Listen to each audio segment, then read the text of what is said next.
Hello and welcome to the Virtual Concert Hall's live show. I'm very excited for this session today because it's our final session before we decide on who's going to be on the finalists, and we have our finals in January. So I'm very excited today to announce that this is our final session. Thank you for everyone for joining, and let's get the show on the road.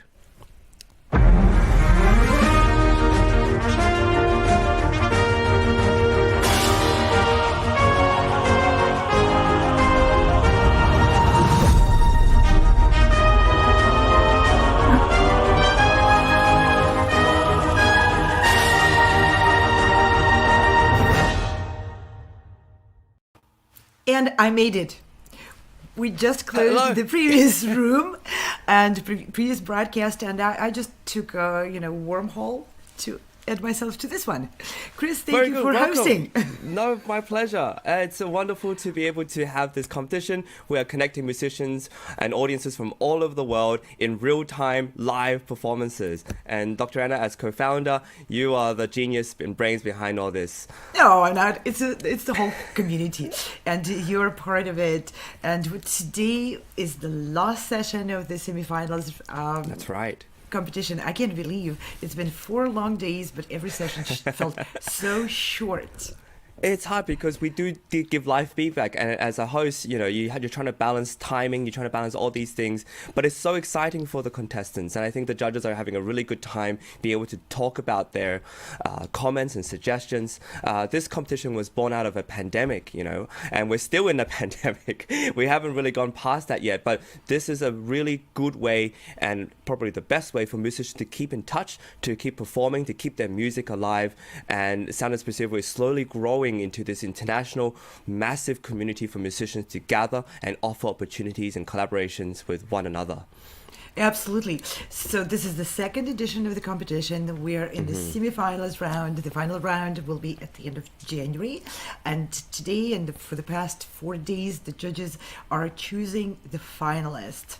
And each session is so different. Well, in the last session, we were finishing with a 10 and under-year-old participants. And let me tell you, those young hotshots, they killed it. They're incredible.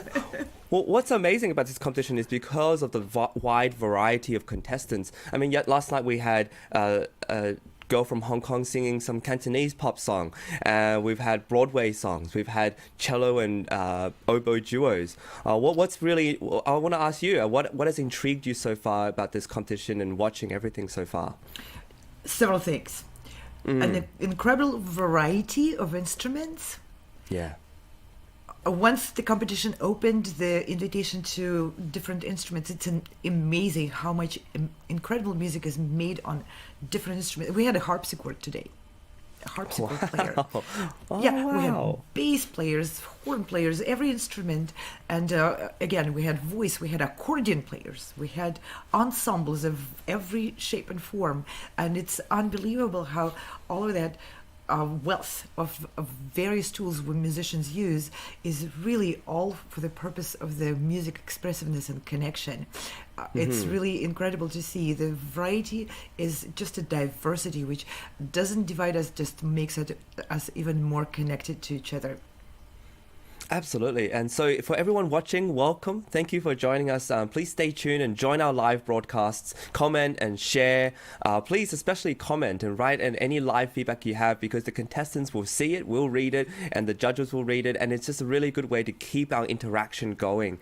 And so do you want to talk also a little bit about our mission here at Sound Expressivo for everyone? Oh, absolutely. Sound Expressivo was born out of a desire of classical and other styles of musicians, professional musicians, to create this environment which would empower musicians of all walks and all different areas of performance and education to provide those new tools, new technology tools, new connection tools, to enrich with new thinking, to expand horizons of what is possible. Just 2 years ago, I don't know about you, Chris, you're younger, but 2 years ago, I didn't even dream of doing any concerts online. And now it's our everyday reality. Pandemic is devastating, but it opened our minds to search and look for new other ways to connect our live music to other people. I think musicians are slowly learning to adapt. Adaptation to different environments, and I think it comes from even a lot of musicians who leave home to go to a new place to study. You have to adapt to a new environment, you have to adapt to the new people and new things that are happening, and sometimes things are out of your control, and just like this pandemic is out of our control, we don't know when it really is going to end, but we adapt and we continue to morph ourselves. And even something as a camera setup with ring lights and different screens and the piano positioning and camera, a lot of these things are little bits at a time, but it's progress, and that's adaptation to realize, okay, there's no way I can continue my setup the way it is. We have to change, we have to continue to move forward so that we can connect our audience to our music. And absolutely, adapting can feel scary, can feel intimidating at first, but you take it one ring light at a time, one microphone at a time. One little tweak. Yeah, and you start adding it, and then you see more potential in it, as opposed to intimidating barrier. So when we started performing online, which was by now a year and a half ago, it was incredibly nerve-wracking, intimidating, and didn't feel like anything I could ever explore. But now I'm performing online, and the camera becomes my friend.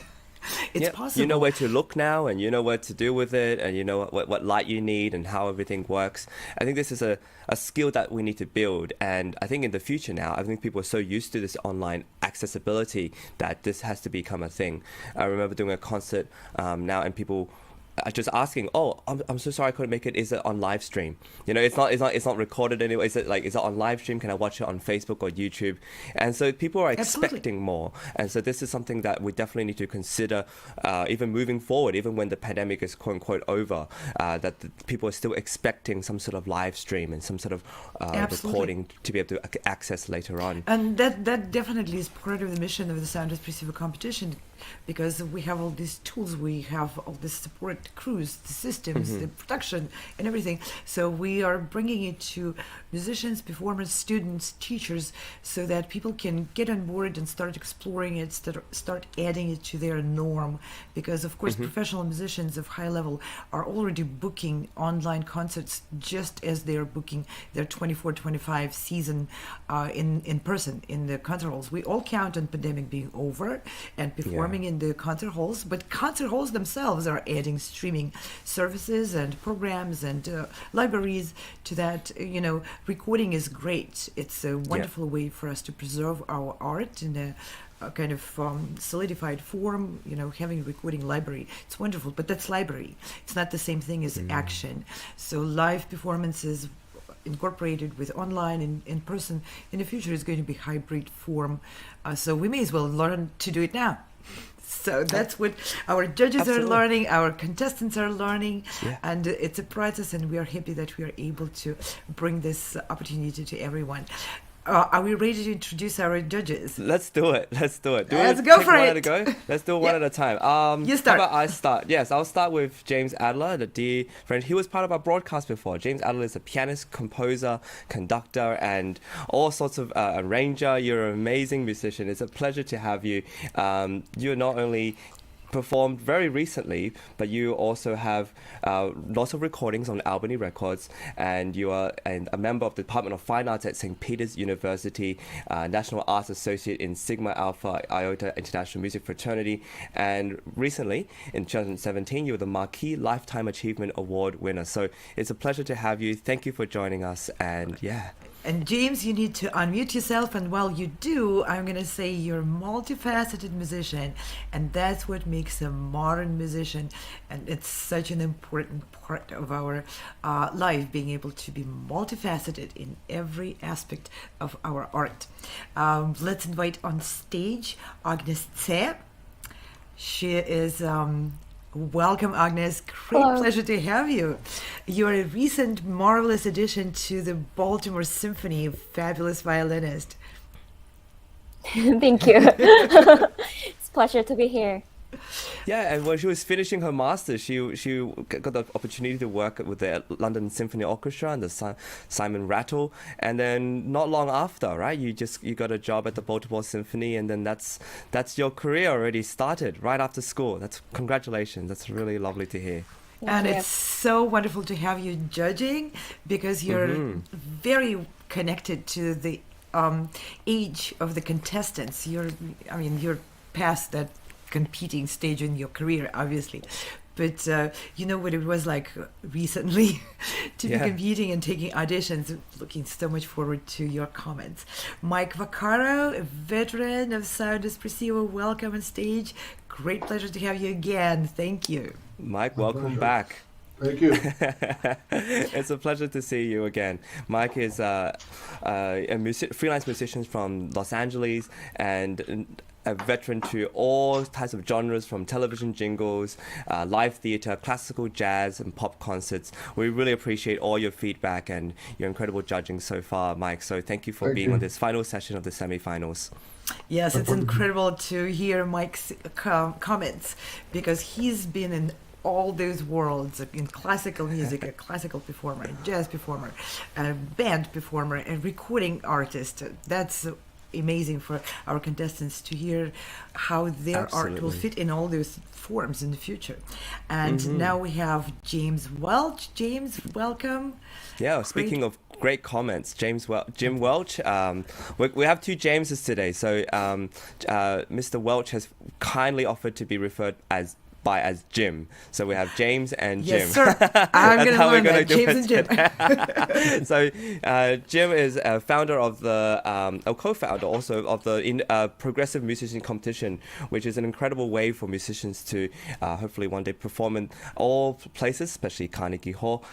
He is a music director, pianist, accompanist, and an experience in vocal coaching, musicals. You've been an incredible addition to our judges panel, Jim. And it's been a pleasure to have you, to host you, and to hear your inspiring words for our contestants. And I want to make one more note. Everyone on the judges panels are not just a narrow musician on their instrument. These are people who are really multifaceted recording artists, performing, teaching, and writing, and labels, staging their own shows. These are people who are really immersed in their profession, and they're doing every aspect. They're embracing every aspect of it. So contestants are going to get very rich comments from professionals in this field. Okay, are we ready to move on to inviting contestants on stage? Let's do it. Go Chris, for it. You first. Okay. Our first contestant tonight, or today, for those who are in my time zone, is Leyna Ishikawa. She is 10. She's going to be playing piano for us, and she is in the she's in the 10 and under category from California, United States. Welcome, Leyna. She has opted for the academic category, which is to be a category that emphasizes more on genre interpretation, on reaching for an academic view of the piece, but also just inspiring us with what is in the music and her interpretation of it. So take it away, Leyna. Thank you very much for being part of this competition.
James, you can start commenting.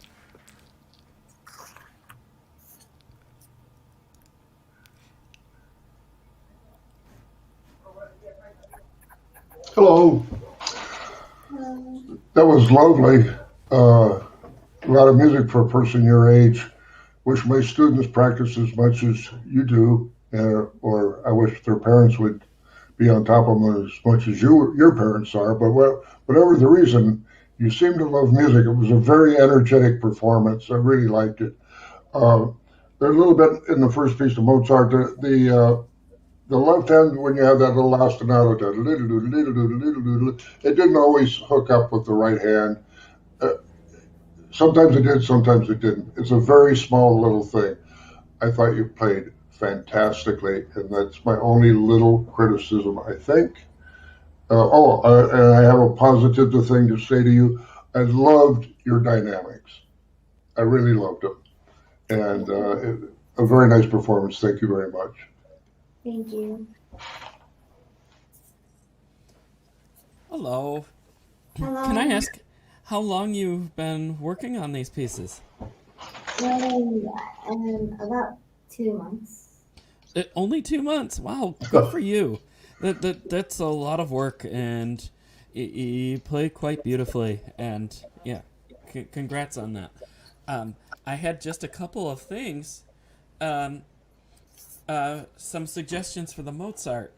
It was great, clean playing, but I think sometimes when next time you're practicing, maybe step away from the piano and look through your score to see where there's different textures of melody and accompaniment and how you might make them sound differently. And for example, sometimes the accompaniment has 16th notes, and sometimes it has triplets. And should they be smooth? Should they be more staccato? I'm not giving you an exact change here, but it's something you should explore, because right now they all kind of sounded very dry, the same, and that it was a good sound overall. I just thought that with the change of rhythm and melody, that we could just have a different sound once in a while. Maybe you use just a teensy bit more pedal. I say that with a lot of reserve, because you don't want to use too much, but there's just some things that might sound a little bit nicer and be a little bit easier that way. With the Grieg, very beautiful. There's one thing about the title that you should think about: Butterfly. And it must fly and have like that flutter type. And I think that's why it's been a while since I've looked at the score, but I think Grieg marked Allegro Grazioso, which means gracious. And you might just experiment a little bit more with the dynamics and maybe a little bit rubato.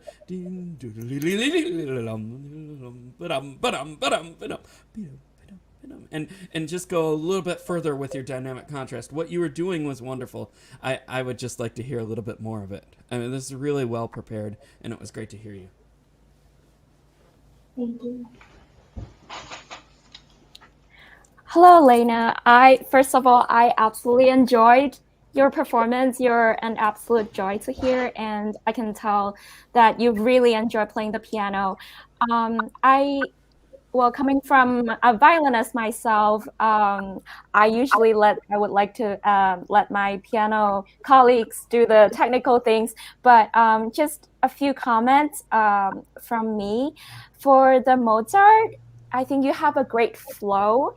I think sometimes it could be lighter, especially in some scales. I think you could just let it flow through, just let it be lighter in general.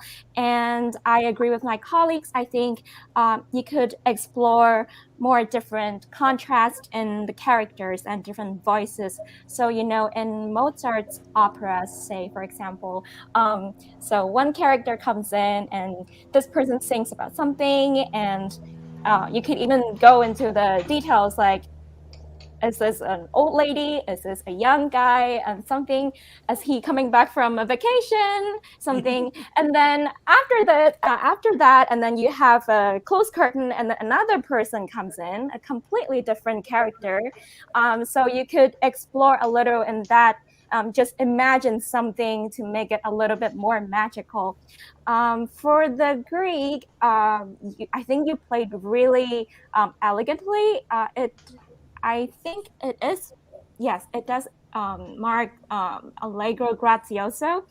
So in that sense, I think maybe you could add a lighter touch. I don't play the piano myself, so I'm not sure how to tell you the specifics, but I think also feel the piece more, and sometimes you can just relax and take more time to enjoy the harmony changes and everything. But in general, you did a really, really amazing job. Bravo.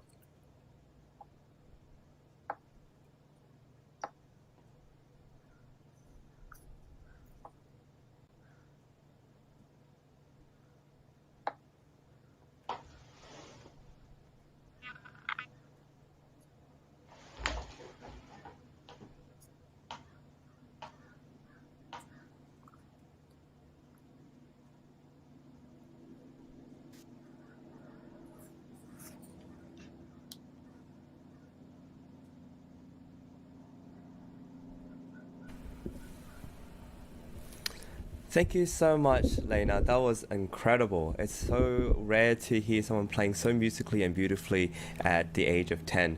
Thank you so much for our judges' comments. And without any further ado, let's move on to the next contestant.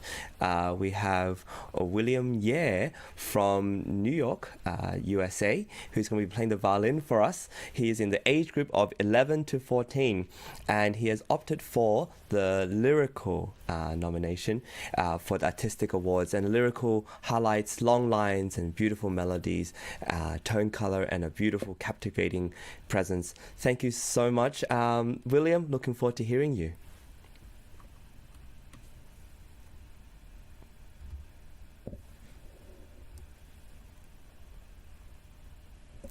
William's performance will also be on video recording, but we'll also have our live judges to give comments afterwards. Thank you.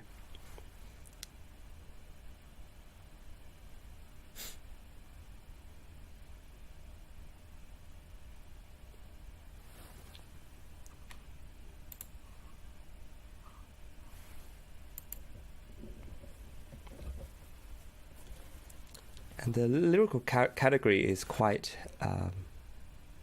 an amazing one, because it allows for the competitors to actually sing their lines beautifully and to find a way in order to captivate, capture the lyricism of the piece. And sometimes with all the virtuosity of the music that we play, it's hard to actually just play lyrically and to focus on that. So this artistic award is really amazing, that we focus on how we can do something lyrically. I, as a prize winner from last year, focus on the music ambassador and trying to communicate to the audience.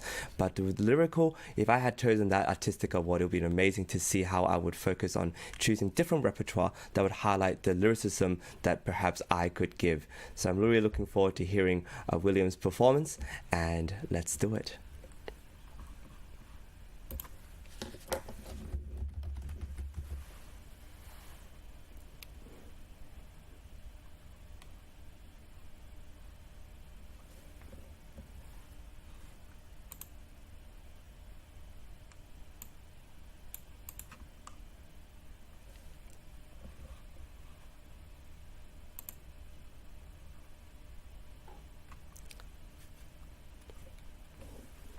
It's also amazing how we can actually have all these live performances and recordings and everything put together.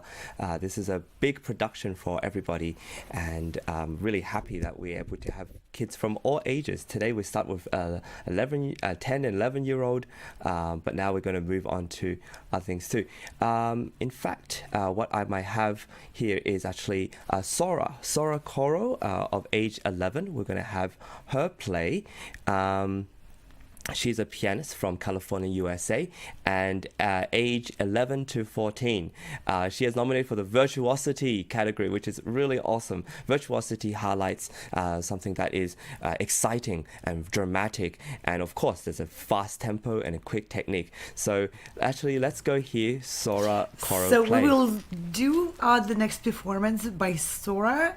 William, please stay in the studio because your recording will be played very shortly and the judges will be commenting on that recording. Now, let me just say a couple of words. William is a wonderful violinist who unfortunately injured his arm, so he's not able to perform today live, but he would be able to perform.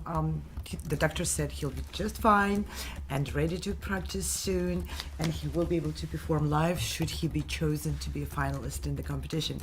So William, please stay with us because the recording will be coming, and the judges will adjudicate your recording and will give you the comments. But for now, we're moving on to the next contestant on the program, and Chris, help me out. That's going to be Sora, correct? Sora Corro, age 11, and she'll be playing piano for us.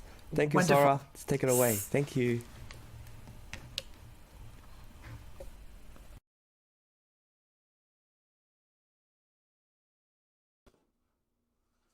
My name is Sora Corro, and I'll be playing Étude Opus 25 No. 2 and Gnomenreigen by Liszt.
Hello, Sora. Can you hear me? Yeah. Okay, so first of all, congratulations. I was blown away. I was so impressed by your performance. I think you're a very brilliant and virtuosic young pianist for your age too. So brava. I don't really have a lot of criticisms to say. I think just a few points. In the Chopin, I think you had great clarity in your right hand, and I like how you take time and make the etude interesting and musical. Great job. And for the Liszt, I sometimes I'm hearing the release on your pedal maybe coming from the mic. So I'm wondering if there is a way to have a more delicate release with the pedal, and maybe that would help with being a little bit more clear with the fingers too. But I absolutely enjoyed your performance. Great job.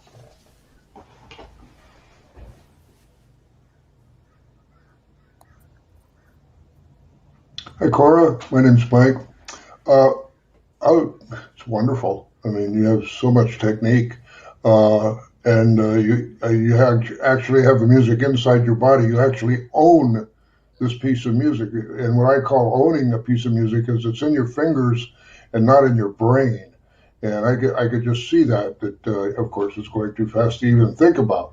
But you really own it. And that's what I encourage all my students to do, is to own a piece of music so that they don't have to think about it too much when they play. As a very, very small criticism, and not really a criticism or comment, I think sometimes, especially in the Chopin, I lost the left hand a little bit. And I'd like to hear both hands equal. And sometimes the left hand has the melody, and sometimes I'd lose the melody. But I don't know whether I thought it was too fast or not. I don't know. I'm not a piano player, so I don't know what's the normal way of approaching this piece. That sounded like the flight of the bumblebee to me. It was so fast. But it was just lovely, perfect.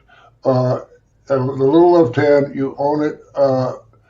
I would like to hear a little bit more melody where there was a melody, and not all that flowery stuff, with your right hand. And that's it.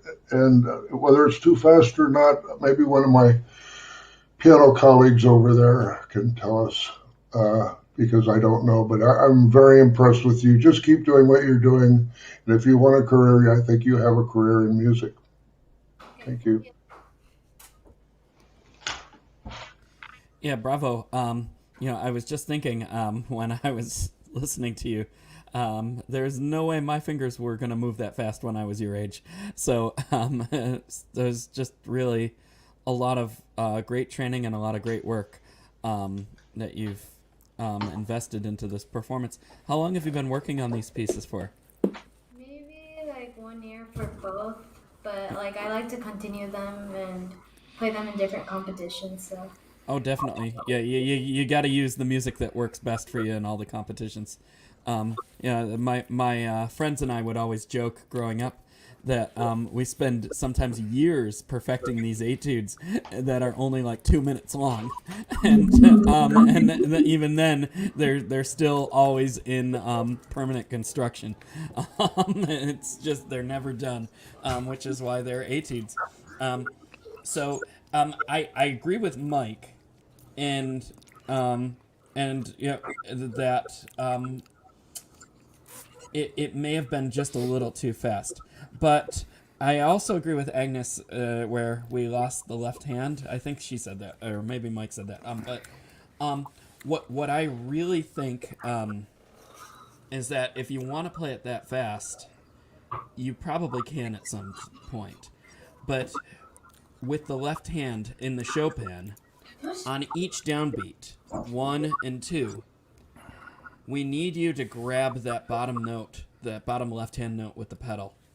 Okay, it just kind of goes bump, bump, bump, bump, bump, bump, bam, and we need yada, yada, yada, and with I mean, this etude is nicknamed Bees.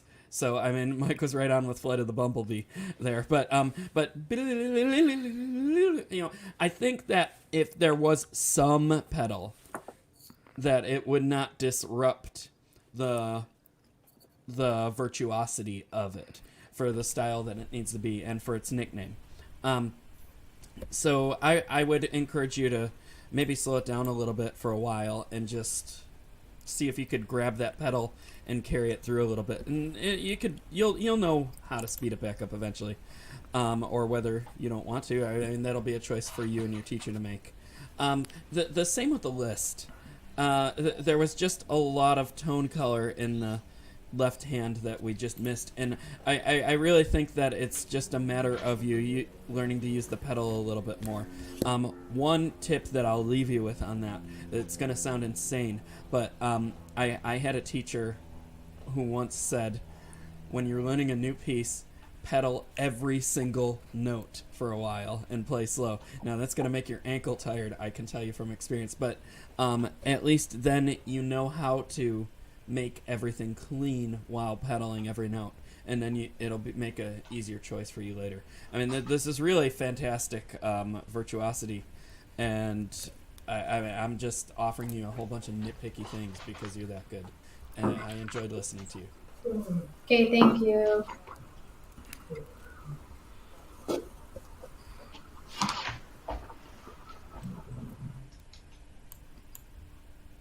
We have an additional judge who's going to be joining us today. We also have Devin. Patrick Hughes is an operatic and orchestral conductor who's joining us. He's a multiple prize winning and has conducted orchestras all over America and was a fellow at the Aspen American Conducting Association. And it's just amazing to have you. Thank you, Devin, for joining us. And he'll also be commenting on Sora's performance. Thank you, Chris. It's great to be here. Sora, congratulations. I thought someone of your age, the interpretation and the music coming out of your fingers is incredible. Can I ask you just one question? Between the Chopin and the Liszt, what is your favorite piece of music? I like both, but I'm not sure. Really? Between Chopin and Liszt, you like them the same? If you had to choose which composer? Maybe Chopin. Okay, and why is that? I feel like almost not all his songs are fast, but like they're pretty much the ones I play. They're always fast, and I like fast songs. Cool. That's a good answer. Well, congratulations, and I look forward to seeing you more in the future. Okay, thank you. Wonderful. Thank you, Sora. As a judge myself, I think I watched your preliminary, so it's been amazing to hear you in the semi-finalists, and you sound very, very good. I'm so happy to hear you again. So, and one of our judges, James Allers, also given you a comment there, Sora, so hopefully you'll be able to see that. Quite brilliant. Congratulations, yes. So for our next contestant, William Ye, we'll be watching his recording, and he is also here who'll be to hear our judges' comments. And because of an arm injury, he's not able to perform for us, but we cater for everything. So we're able to hear his recording today. He's nominated for the lyrical category, which is, again, beautiful long lines and tone color, and I'm sure we'll be able to hear that in his recording today. Thank you, William.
Bravo, William.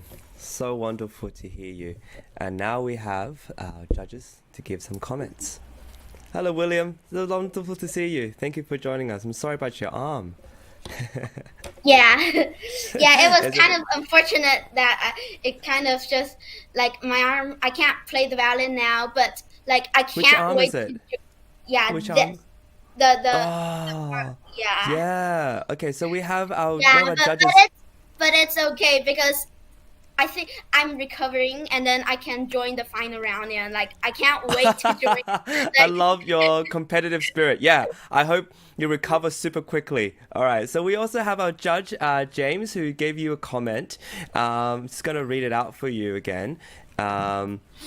William, yeah, in the lyrical category, he said you should be enlisted in virtuosity. Very polished, excellent harmonics noted as well. Congratulations, William. Kudos to his pianist as well. Wonderful. All right, now off to the other judges who are here with us live. Hi, William. Wonderful. I think you're the Tiger Woods of the violin. It's just amazing. I can't wait to see, how your career progresses because, you've come a long way and you're very advanced in your phrasing, which tells me that you listened as much as you practiced because I don't think a teacher can actually teach you that. I mean, you could talk about, the breath marks and where you're going to do this and where you're going to do that. Excuse me. But, you have to listen to actually understand it. And I think you understand it inside. Also, there's this pianist, his name's Andres Schiff. He said, bar lines are like a jail cell. Well, you freed yourself from that jail cell because you don't see bar lines. You just see music or hear music and feel it in your body. And as I said to somebody else earlier, you have the piece in your fingers, not in your brain. So I'm just very impressed with everything about what you did, mature phrasing. And one of the things that you do that I think many classical players don't realize they do is you play off the beat. And I think that's one of the things that keeps music moving. In other words, you play da da da da da da da da da da da da rather than da da da da da da da da da da da da da. And the maturity of it is amazing to me. So congratulations and thank you for being a wonderful player. Thank you so much. It's my pleasure. Yes, bravo. It was getting to the end of the piece, and I was just sitting there thinking, oh, I haven't written any comments yet. But I wasn't even thinking analytically for a long time because I was just enjoying what I was hearing.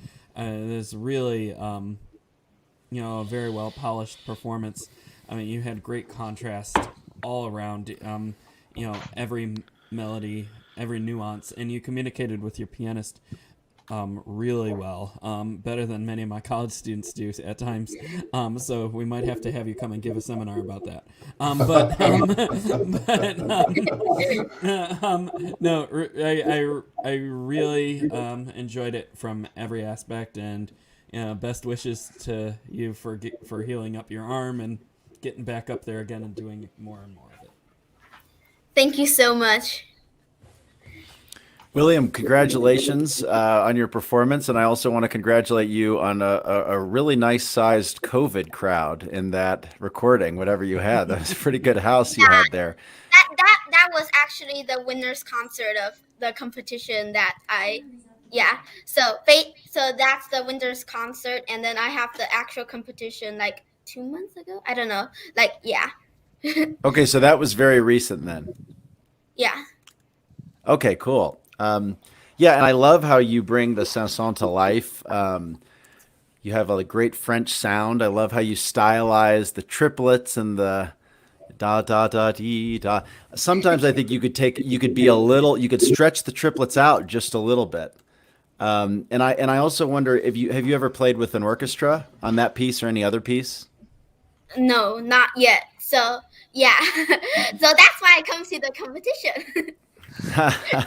So one of the things I think that you would find with an orchestra is it's it's a little bit like a piano, but there's can sometimes be delays. And one of the things that you can do to help make that collaboration and make that connection is communicate a little more behind you. Obviously, we're used to the audience in front of us and presenting the violin and the notes and the character and the story in front of us. But when you have an orchestra, they want your communication too. They want you to know who's playing what. They want to see your eyes. They want sometimes even some great soloists will turn sometimes to the orchestra, more in a rehearsal than a performance. But so especially, I know you're going to be playing with orchestras soon. So I would start imagining every time you play with a pianist or even a group of friends, if it's a string quartet or a duet, imagine that they're an orchestra and that you are in some ways not only the violin soloist, but the conductor. Because you're collaborating with them, you're communicating with them. So that might take sometimes, like when you had, when you were going into letter A, you might want to give us a little more of a gesture on the downward slide. So any kind of like transitions, like the più mosso, you want to give us a little more indication of the tempo before it happens. So it's always your telegramming. And you had I want to shout out to the wonderful pianist. You had a phenomenal accompanist with you, and she was right on you all the time. And a great orchestra will ideally be that too. But just sometimes an orchestra and a conductor, we want a little more give and take from you. So that's a two-way stream of communication. So overall, brilliant performance, and I'm looking forward to seeing you with an orchestra for the first time at some point. Yeah, I hope to play with the orchestra soon, so I'll practice hard. Good. William, I am just so impressed by how well you play at this age. I'm not sure as a violinist myself that my technique was that solid at your age. I mean, everything, your bow technique, your intonation is perfect. You look very confident, great stage presence. And your first note, just from the first note, the sound was so beautiful that I just know I can sit back and enjoy your performance. So I really, really liked it. May I ask, do you know what Lusingero means for this piece? Mm-hmm. So Havanaise is a dance, right? Yeah. Sorry? Havanaise is a dance. Yes, and Saint-Saëns marked it Allegro e Lusingero. So I feel like Lusingero, it could be a little more flattering. Although it might be hard to understand at your age, but I agree with Devin that you could connect with everyone more, connect to the audience, and just enjoy and also communicate with your pianist more. And your pianist, she was really fantastic. The only thing I could suggest, I mean, the whole thing was so good. The only thing I could suggest is in the Allegro, maybe you could have a bit more fire. So it's more contrasting to the previous session. So you have more fire, just be more generous with the bow, use more bow speed. My teacher, when we discuss about this piece, we're saying that the first part is about how we dance in the living room, but the second part, the living room, just like there's just fires around the couches and stuff like that, and everyone's like running away. Yeah, I think you could go a lot crazier in that. It's great that you have that sense. So especially in the second to the last page, in the più allegro, you could really just bring out more with the sforzandes, and that would make the music a lot more exciting. But other than that, I was just so blown away by your performance.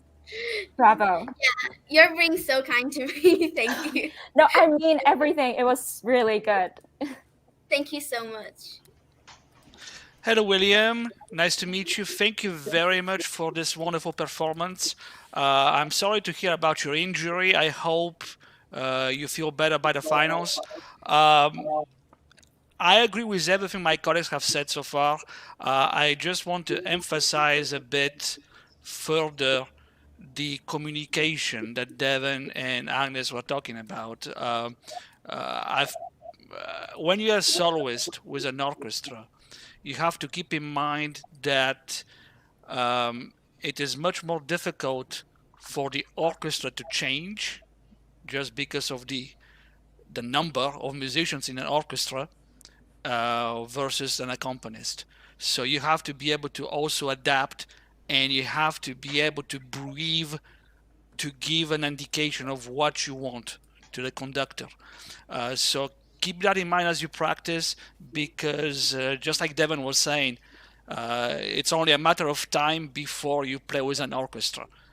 So I'm looking forward to hearing you further down the road. Congratulations. Thank you so much.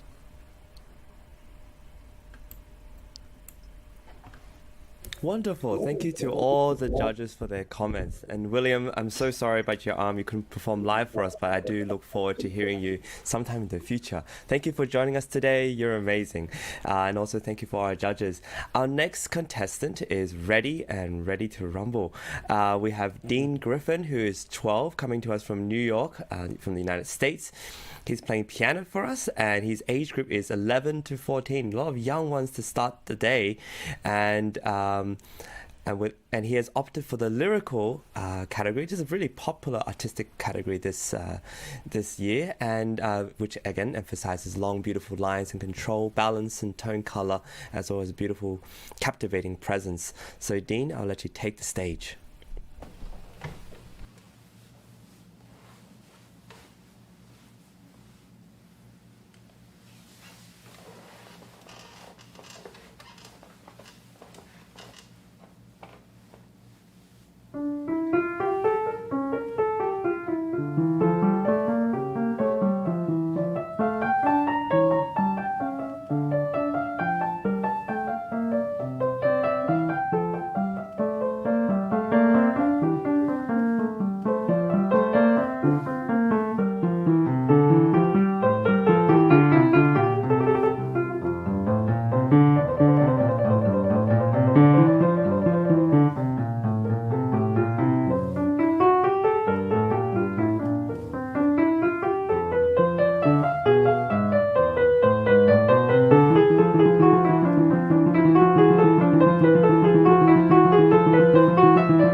bravo. I mean, that's quite the program.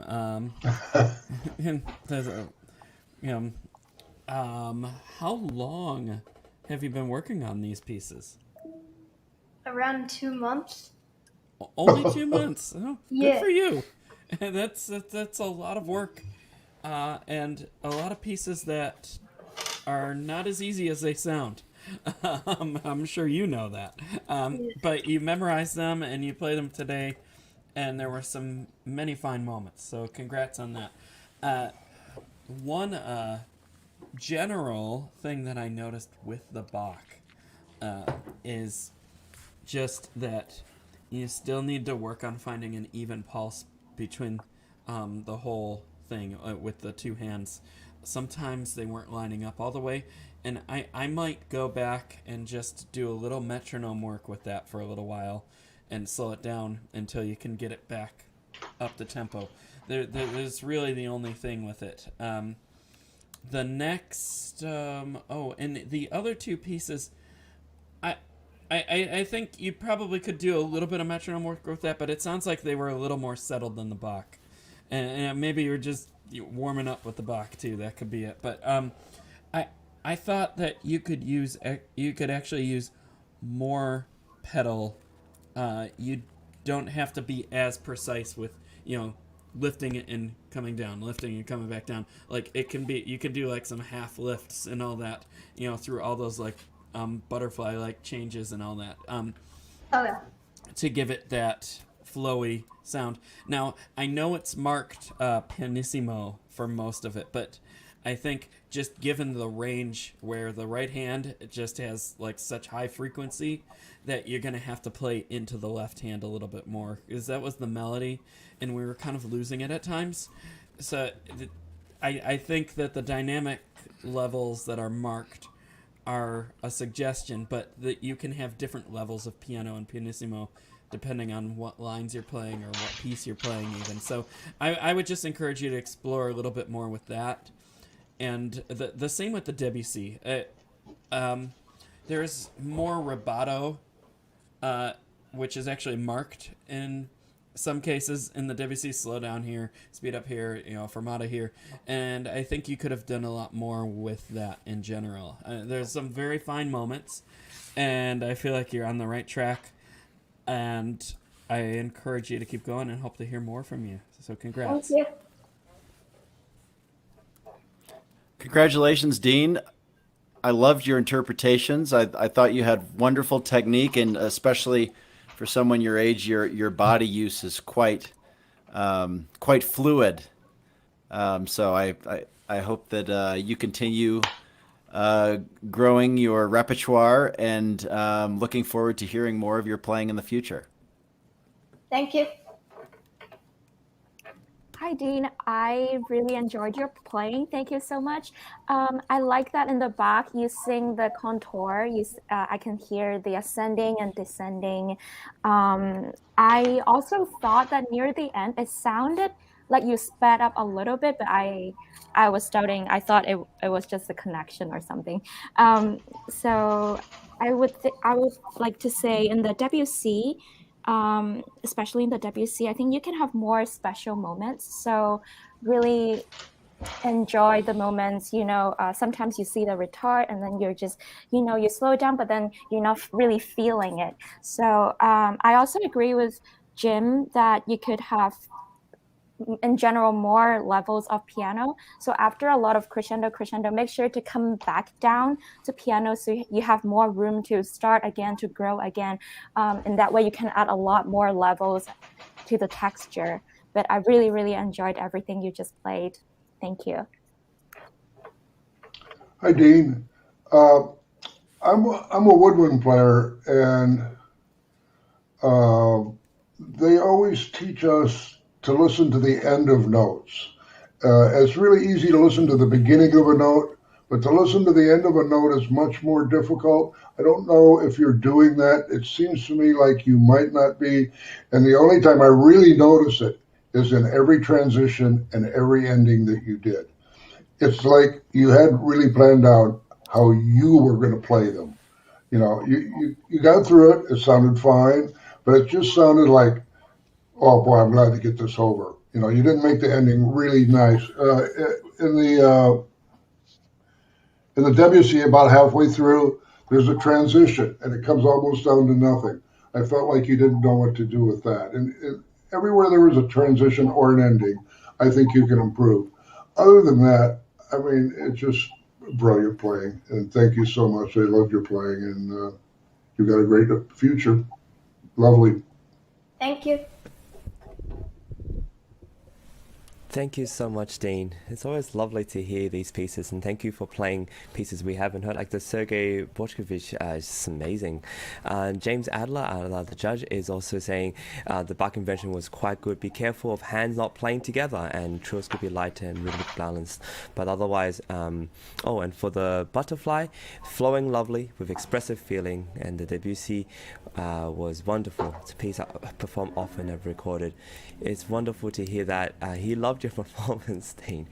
Thank you so much for being a part of our competition, and we look forward to hearing you more in the future. Thank you so much, Dean.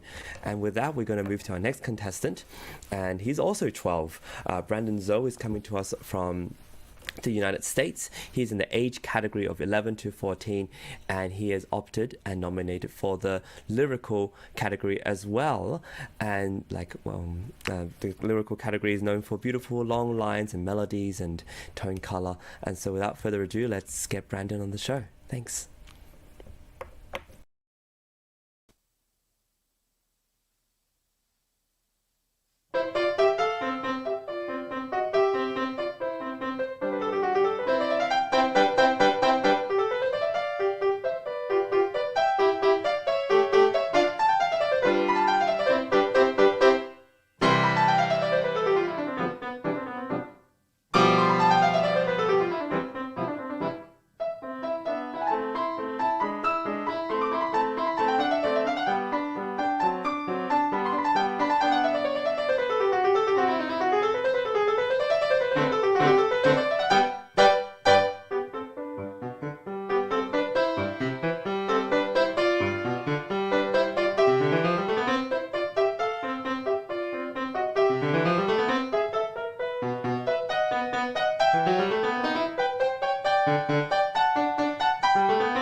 Well, we all have those moments, don't we?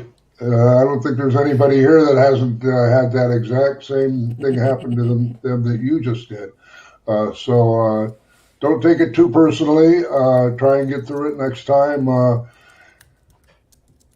think whenever we all play, we have to watch out for our internal dialogue.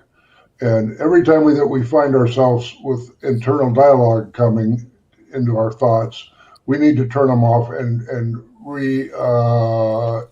position it with the music again. And it's easy to do, especially if you have something, that's 2 lines down and you start thinking, well, okay, here it comes, here it comes, here it comes, here it comes, here. Oh, darn it. That was the internal dialogue. And you knew you hadn't practiced it enough, okay? So those places, just really make sure they're really memorized and go over them, like Jim says, slow. We always start slow on anything we can't play. The way I do it is I start a piece, I play it all the way through, and I note everything that I can't play. And then I go back to the things that I can't play, and I slowly do them until they feel very comfortable in my hands. And when I say slowly, I mean really slow. And I'm feeling everything my fingers doing. I notice that your left fingers are stiffer than your right fingers. So I think you need to do a lot with your left hand. I thought that the Kulau, that's where I noticed the left hand stiffening more, and then in the Bach, of course. So what happens is when your fingers are stiff, like if you're playing dee da da dee da da dee da da dee da da, and you want to do the same thing with your left hand, and your hand's stiff, it's going to slow it down. It's going to go dee da da dee da da dee da da, because your hand cramps up because it's not loose. So really, I think there's probably a left hand book, isn't there, Jim? That sounds like a piano. I think a piano player would go through is a left hand book. Anyway, I really enjoyed your playing. Thanks so much. And don't worry about that little thing at the end. Don't worry about it. Yeah, I was just thinking, I can't count how many times that's happened to me where I forgot the ending and somehow had to make it up. And it happened on an examination that I had in college once too. And that's, since then I've played all over the world. And so, it didn't put a crimp in my career, and it certainly won't put a crimp in yours. One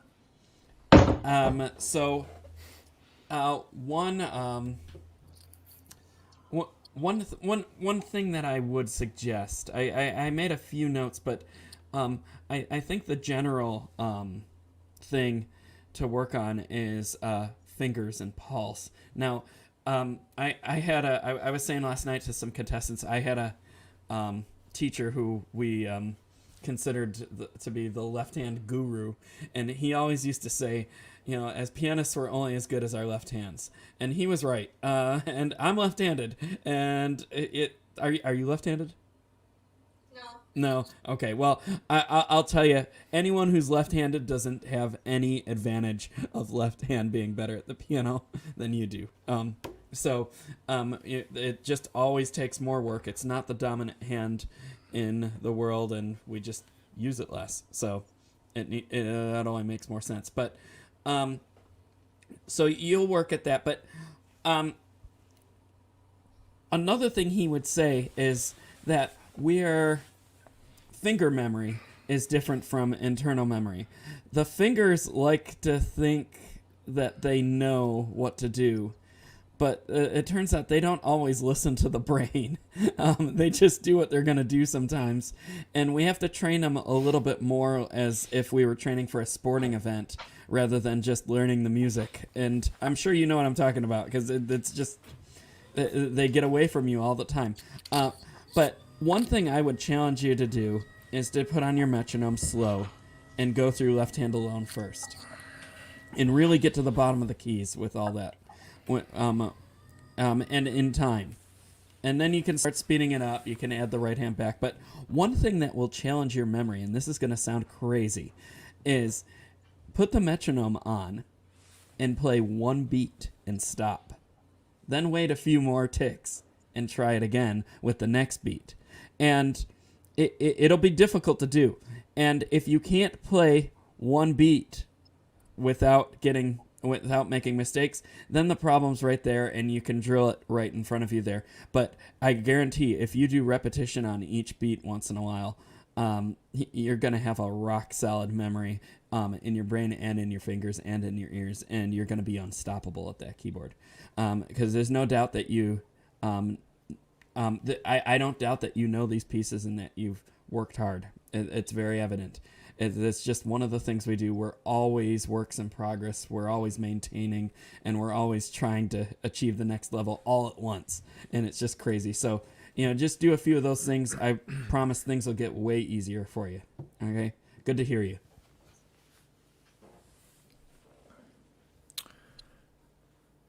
Brandon, nice work. I would echo, I would just kind of piggyback off of what Mike talked about. In a performance, something is always going to go wrong. So I don't think I've ever had a performance where something hasn't happened that was unexpected or that I didn't want to happen. So it's just kind of how you just going into a performance knowing that, and also knowing that probably 90% of the things that do go wrong, the audience won't even notice. So the most important thing is kind of keeping your cool and making something up. I think, like Jim said, in general, I think in terms of your performance of both of these pieces, the Bach and the Kuhlau, there's so little written in these pieces. Like somebody like Gustav Mahler, he was conducting all his symphonies, revising them, conducting in the opera pit, so many operas per year.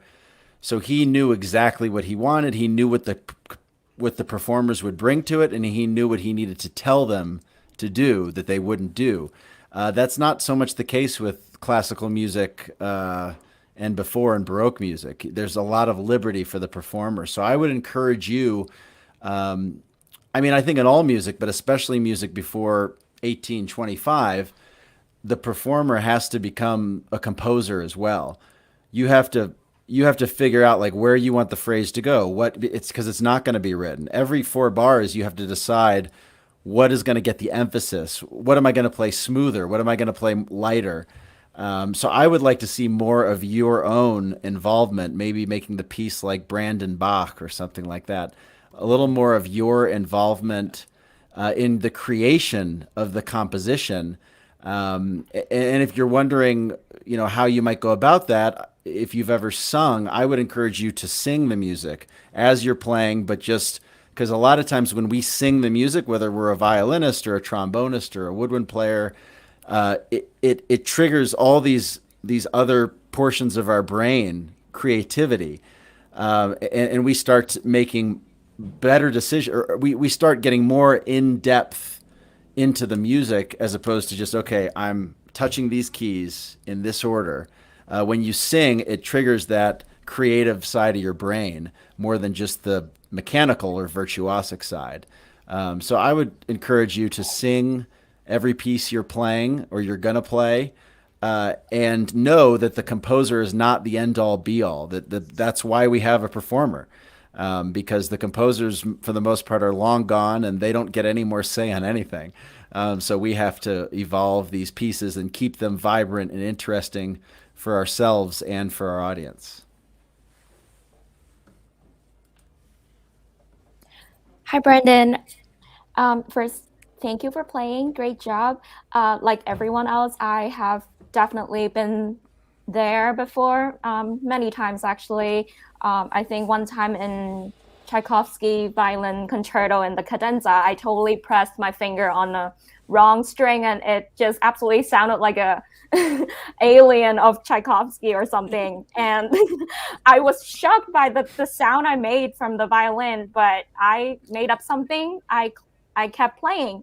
And, as Devin has said, but at the end of the day, no one actually would remember which note exactly that you missed. So just enjoy, make a good impression, play musically, and the audience will love your performance still. So I just have a very small detail. I think in the sonatina, the left hand, there's something about the left hand that, it's written allegro con spirito. I think it could have more spirit, more energy, but lighter. So I don't know. My piano colleagues already said something. Yeah, it could be lighter and more relaxed in the left hand, I think. And in the back, just also a very tiny detail. I realized after, when you have a rest and then you're not releasing it, meaning you're not releasing it on time. So you're holding the beat from before and you're not letting out of the sound. So it's just very tiny detail, but yeah, I hope you don't take that memory slip seriously, because I'm sure it will not happen again. And if it does, just don't worry about it. We all have been there. Great job.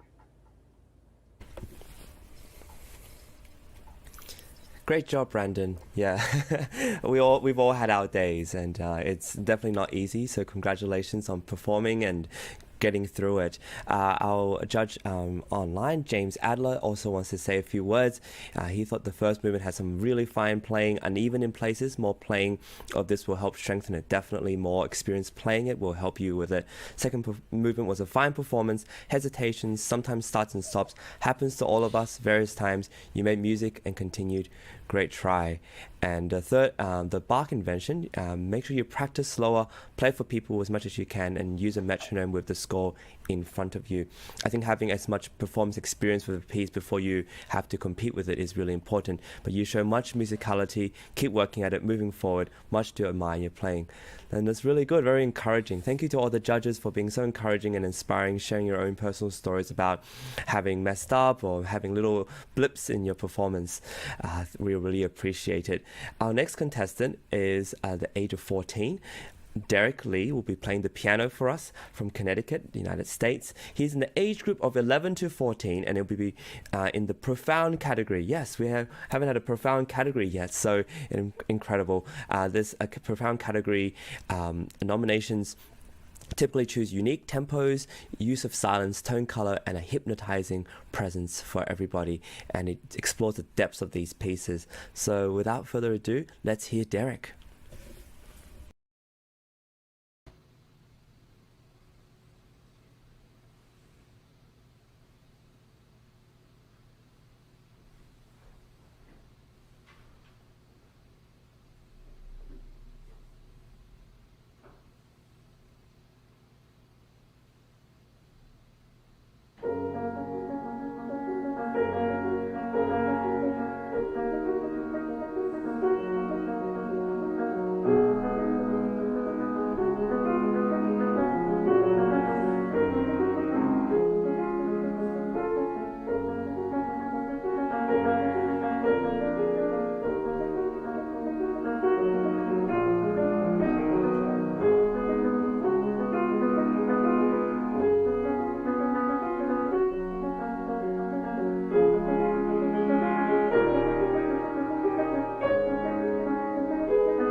Nice work.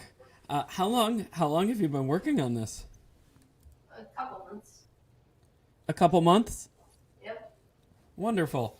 Yeah, there's a lot more notes in here than people realize, and the difficulty with these. Excuse me.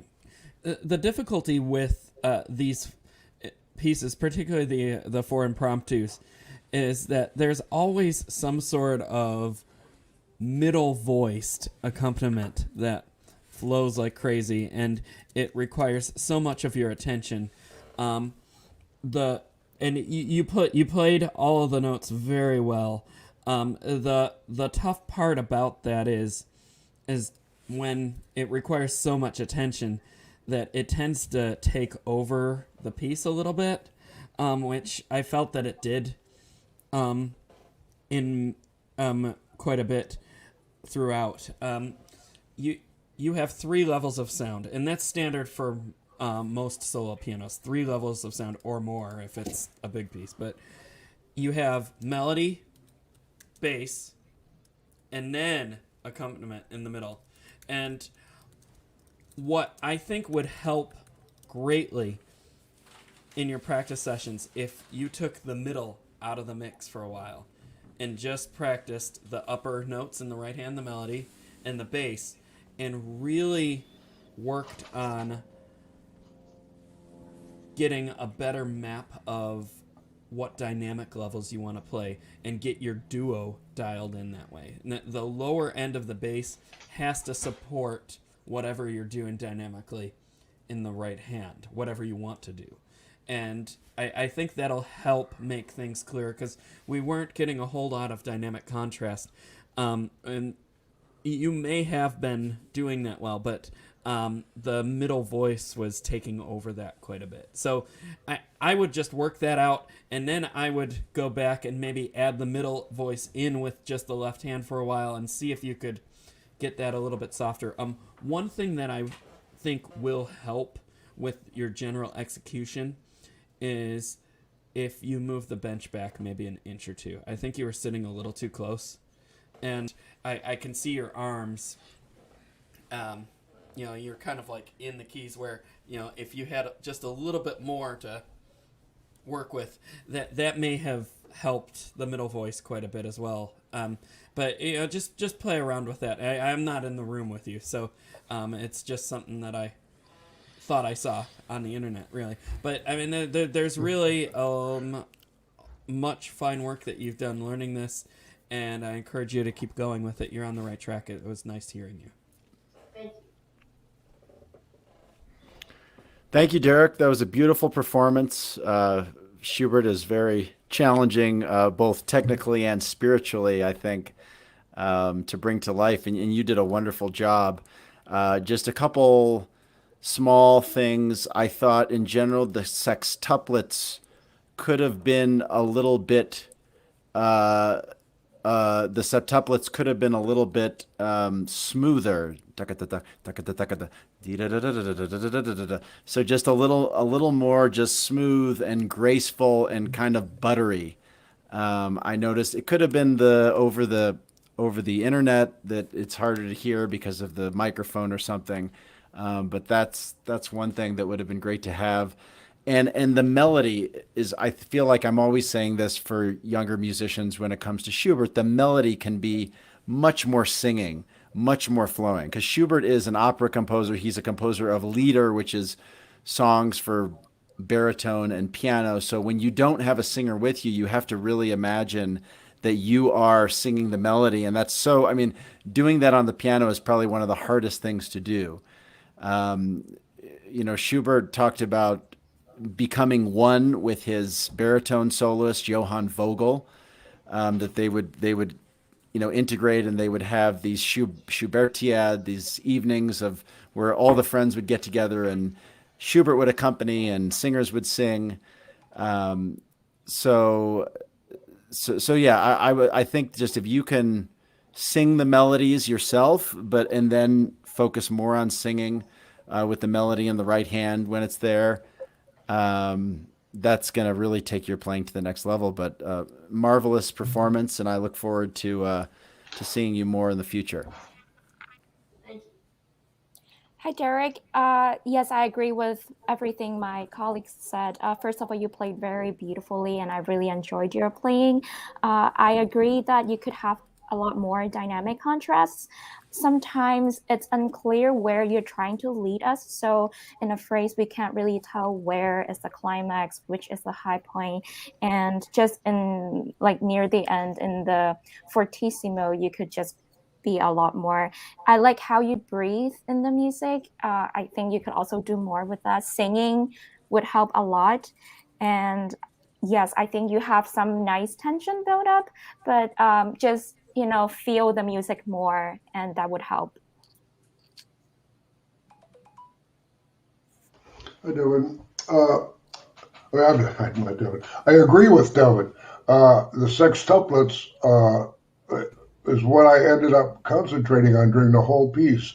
And I never knew whether you were going dee-da-da-da-da, dee-da-da-da-da, dee-da-da-da-da, or if sometimes it was da-da-da-da-da, da-da-da-da-da, da-da-da. If there was if it didn't start on, I didn't know if it was a sextuplet all the way through or it wasn't. But it wasn't clear to me.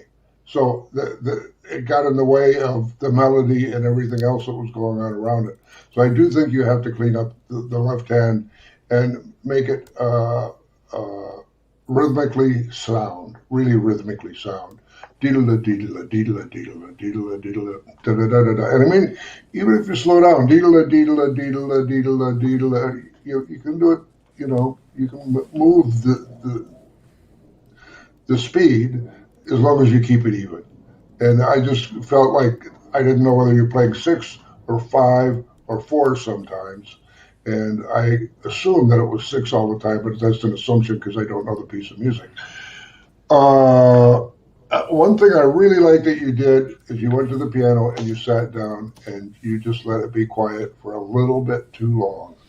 And I thought that was good. I thought that was really good because it makes everybody listen. Silence is an amazing thing, as long as you don't have too much of it. All right, thanks a lot. It was good playing, really nice. And silence is profound too, which is the category that Derek is nominated into. Thank you. We also have our judge, James Adler, who wants to say a few words as well. Good interpretation of this andante movement, very musical. You brought life to these contrasting sections. The inner voices could be etched with more color and putting the you into your performance. I think color is very important in this Schubert piece. More rubato at the change of sections and harmonically special, surprising changes could have more dynamic contrast. Yes, especially in this piece, a lot of really subtle colors, and we have more dynamic contrast would help.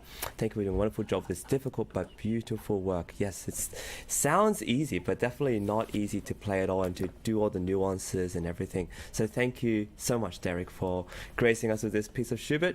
We're going to move on to our next contestant, who's also 14.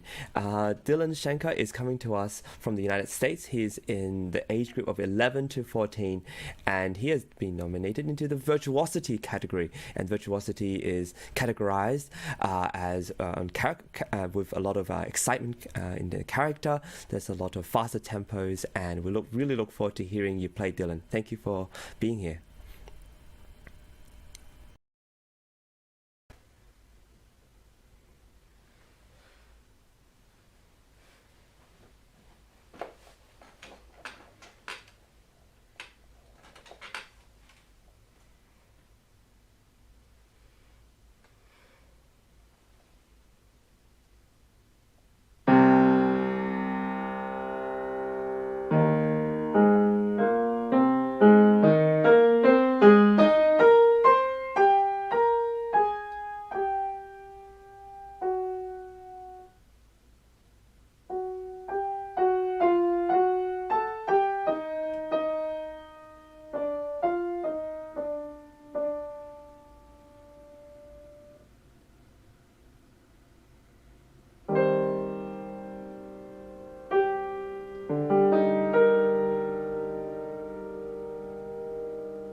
Excuse me, I think you're muted. Yes, I was. Sorry about that. Well, okay, start over again. Bravo. That's a lot of notes, and you've done quite a bit of good work there. How long have you been working on these pieces? For each of them, I think the Kabalevsky piece 2 years and the Ballade 1.5.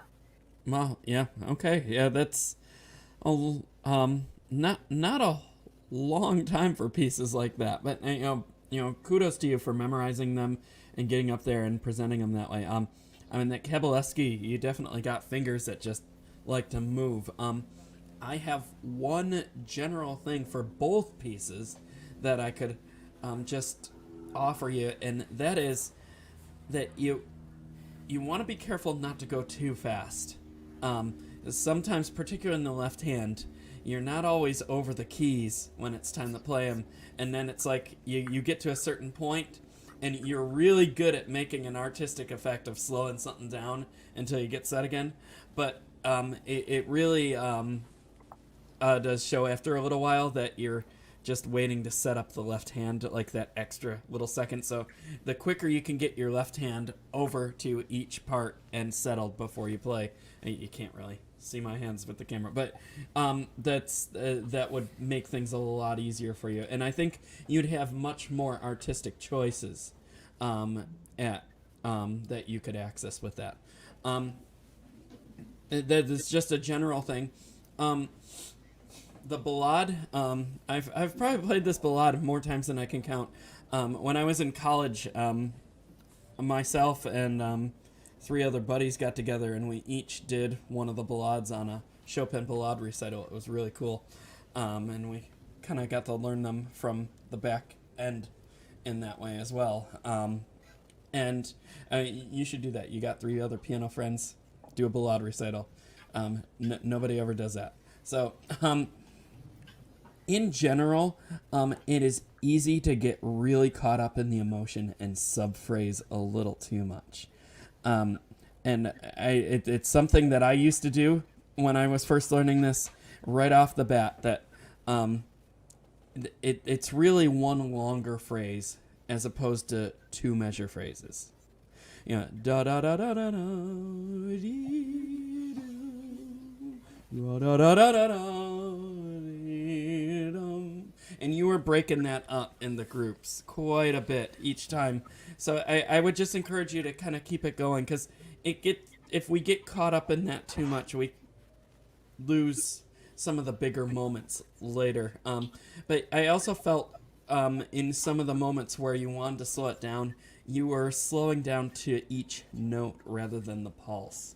And then everything gets so slow to the point where you have no reason, you have no choice but to just stop and pause in the middle.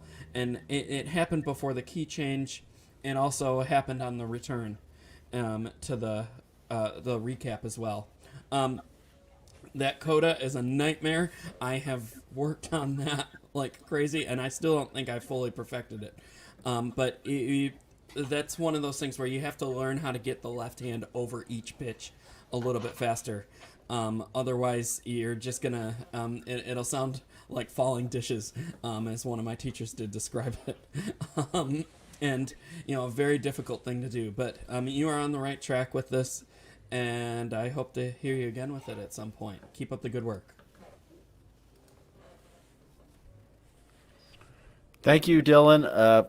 Wonderful performances of both of the pieces, and I'm curious, what made you decide to put these two pieces together? I think they are very contrasting, and I wanted to play two pieces that like kind of together. The ballade covers a lot of different, like, I guess, types of emotion. Both of these pieces cover almost everything. Yeah, I think they complement each other very nicely. Which one did you find more challenging? Definitely the ballade.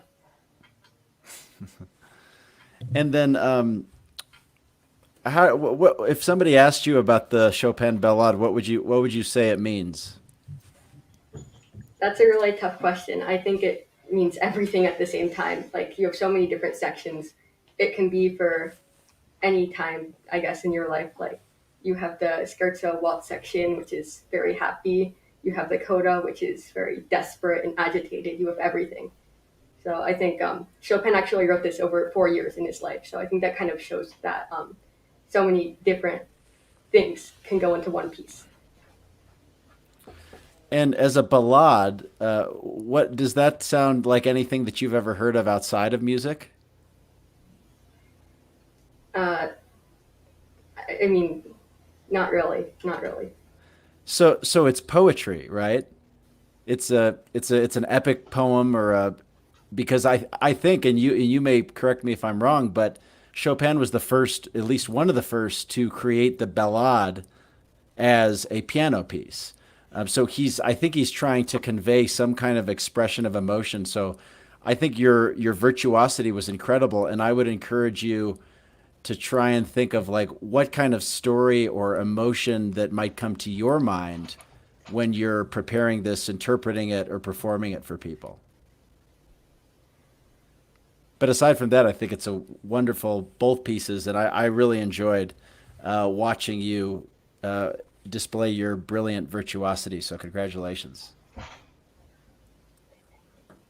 Hi, Dylan. You're just so virtuosic, and your fingers are so fast. Like, sorry, is there a phone going on? Sorry, that was mine. Okay. Okay. No worries. Yes, I think because your technique is so good, you could actually just relax a bit more. It looks like there's some tension. I'm not a pianist, but it looks like there's some tension on like the upper arm or your shoulders. And you're such a great, brilliant pianist with so much technique. It looks like you're very focused on your fingers a lot of the times. If you could just imagine you're playing for an audience and always say like choose someone to play for, maybe like I don't know, the lady in the blue hair on the fifth row or something, or your mom, or just play for someone. I know it's hard that during the pandemic we're all locked in our own practice rooms and we just feel, so alone. But if you could imagine just playing for someone, and with your high level of virtuosity and technical ability, I think you could really convey what you're trying to say with the pieces to the audience a lot better. But in general, I'm just very happy with how you played the both pieces. So great job.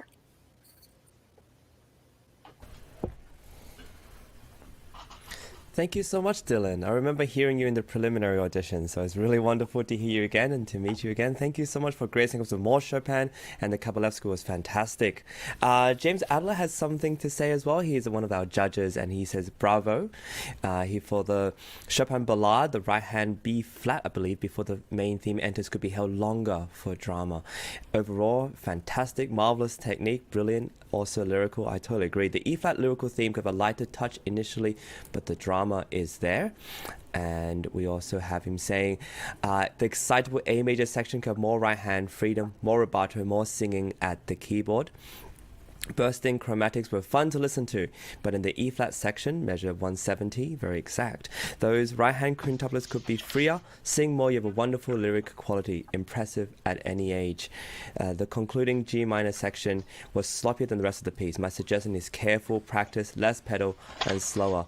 It's such a hard section. I totally imagine. The coda is a nightmare for every pianist, but your ending was great. Bravo. I don't agree. I've played this before, and this is just an incredibly difficult piece to play. And we have the Kabalevsky, which is brilliant, dramatic, and special. Congratulations. I love the Kabalevsky. It's so brilliant. And did he have anything else to say? That's it. Yes. Thank you so much, Dylan. It's so great to hear you play again, and thanks for gracing us with more Chopin. Thank you to our judges for all your comments. Mike, did you have something to add as well? Well, I haven't said anything yet, but I have something to add. I think, it's an obscene display of technique, is what I think it is. I mean, your technique is really great. I would, all notes are either up or down. Like it's like a diving board. Is it a 5 chord or is it a 1 chord? 5 chord, 1 chord. I don't think I really got that because you're playing so hard downwards that, for example, and I'm not going to sing this melody correct, but you have something like da da da, and the other hand goes boom boom.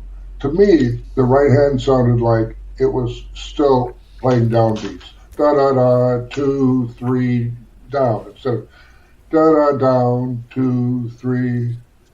So I would think about that, and I would. You're fighting a battle between clarity, technique, and relaxation, and being gentle. I mean, I think of a ballade as something gentle. Well, of course, this isn't a gentle ballad, but I think that you could play through the piece, from time to time, completely different way than you practice it. Like play the whole thing the whole thing gently. And just see how it feels, play it intimately instead of, bombastically. And I think it'll give you a broader perspective of what the piece is. And so I have no criticisms whatsoever, but I thought maybe those ideas might just help you look at it a little different. It was a, wonderful performance. Thank you. Totally agree. A very wonderful performance. Thank you, Dylan. We're going to move on to our next contestant, who is Nikita Zinkovsky. At the age of 13 and the age group of 11 to 14, we finally have a little break from piano, and we'll be graced by the voice of Nikita, and this will be in the category of miniature, a small little short piece with little gems that we have to present for our audience. And thank you so much, Nikita, and we look forward to hearing you. Thank you.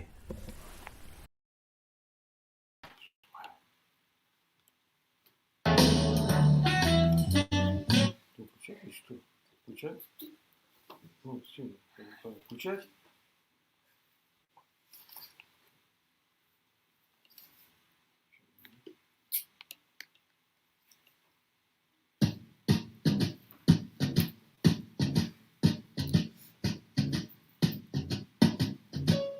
Fly me to the moon and let me play among the stars.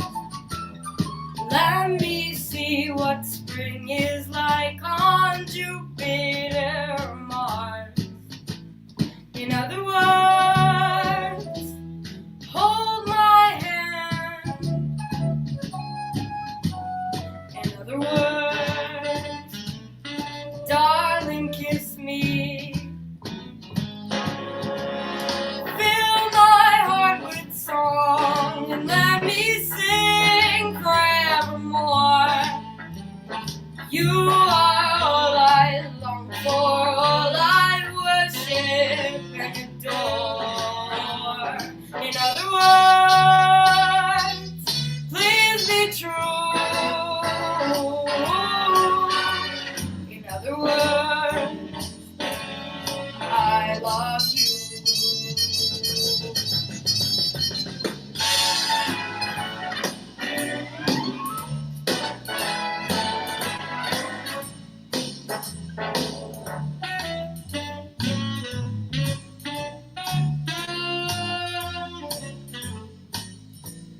In other words, please be true.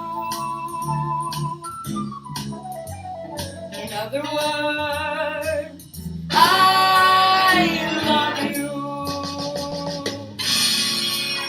Fill my heart with song and let me sing forevermore. You are all I long for, all I worship and adore. In other words, please be true.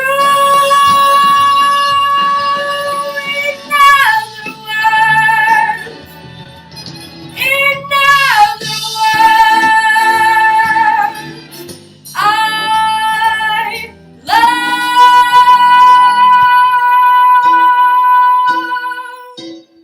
you.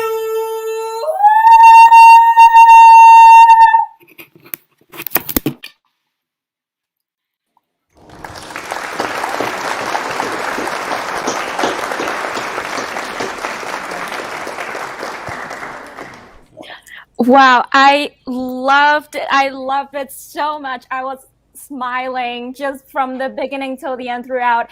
And I love your outfit, by the way. Thank you. Looks really good on you. I mean, your voice is amazing. And this is a very nice break for us all after hearing many hours of classical piano music. And I mean, you're just so wonderful. I see that in the little tiny interlude, like in the middle, you sort of wanted to dance a little to it. I think you could just do it. I mean, follow your instincts. You want to do a little bit of that.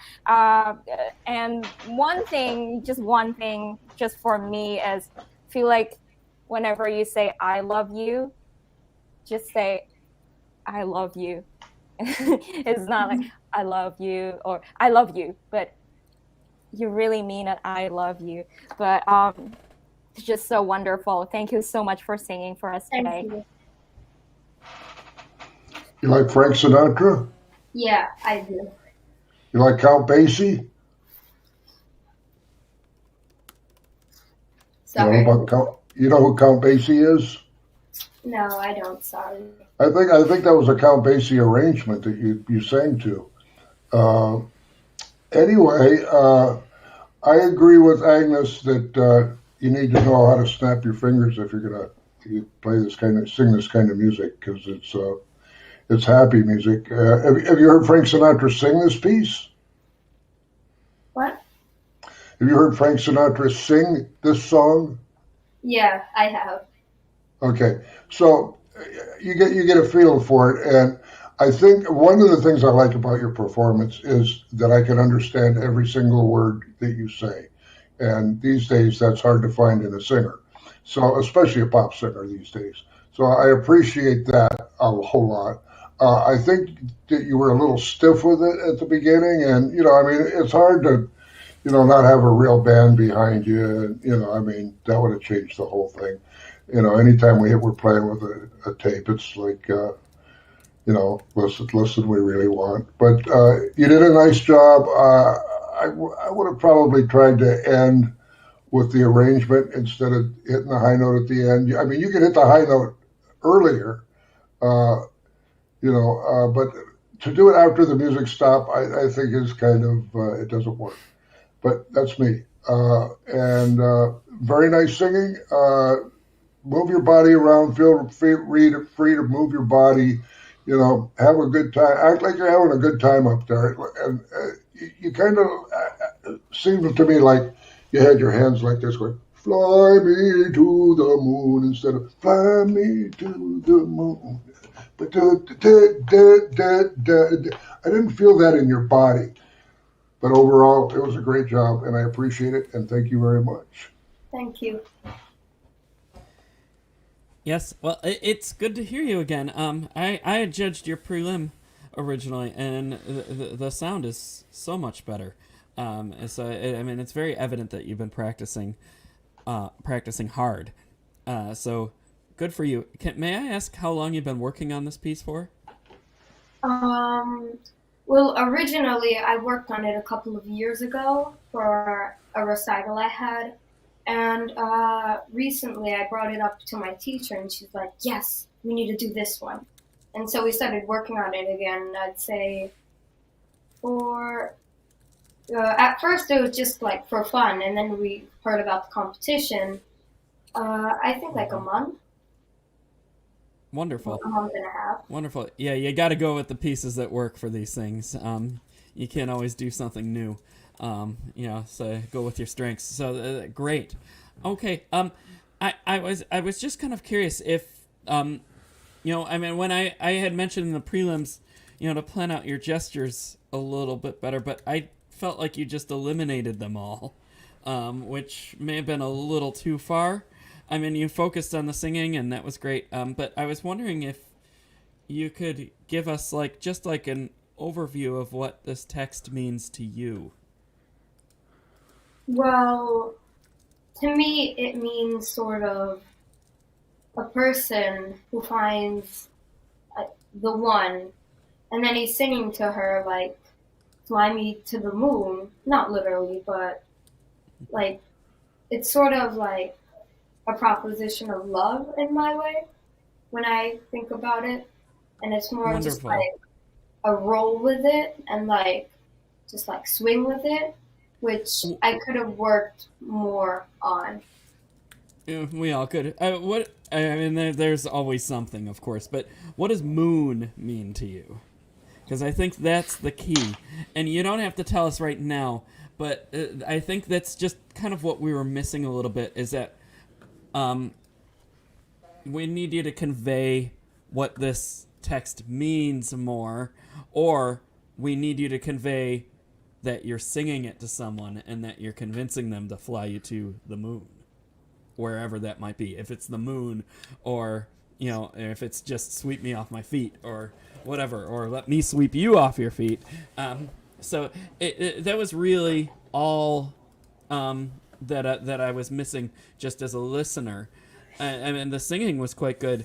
I do agree with Mike, though. I think the high note was a little too much over the top. It's fun to sing high notes. I love that. I love to as well. But just we only get so many high notes in the budget, and we have to budget carefully. So this is what my teacher would say. Okay, but it's great to hear you again. Keep up the great work. Thank you. Nice, Nikita. It's so great to I echo everything everybody has said. Definitely, if you want to loosen up, that's always gonna, I think, loosen up your audience a bit too. You have a great sense of pitch, stage presence. Something that you might consider is your mic setup, your sound setup. I think you exceeded your levels sometimes. You might consider some kind of setup where you have a closer microphone. Just if you're going to be doing these presentations on the internet. And I don't know I'm not a tech person. I don't know what that entails, but I feel like what you're putting out is not coming across 100% over the airwaves. So you might just have your parents or whoever you're working with think about that a little bit. But great work. It's so nice to hear you sing. Thank you. Wow, Nikita, thank you so much for singing that. Oh, I love Frank Sinatra, and you just made my day. It's been so lovely to hear you. Thank you for doing it. I loved your range. I know that it's not easy. Thank you for showing off your voice and your presentation.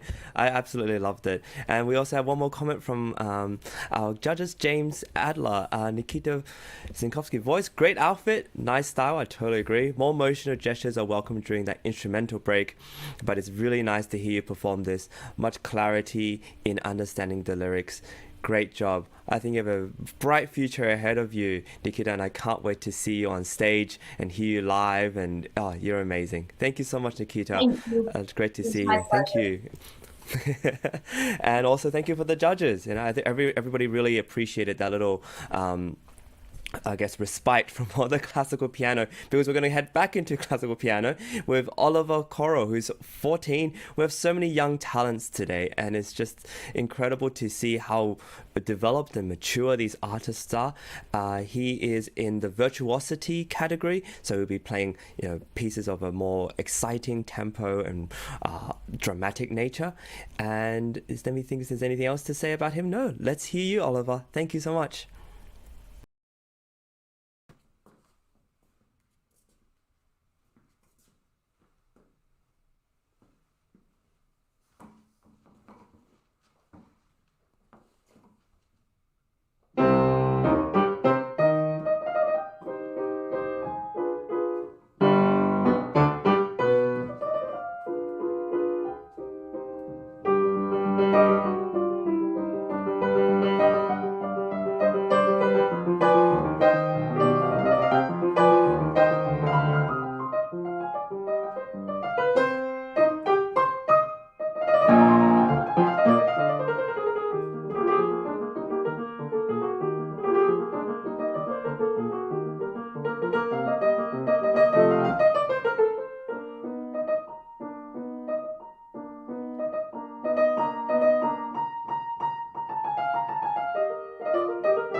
my earpiece here. Excuse me for a minute.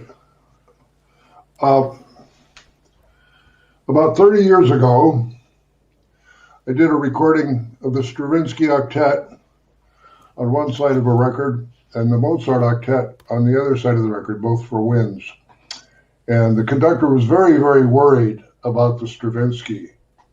And I said, well, don't worry about the Stravinsky, worry about the Mozart, because Mozart is clarity.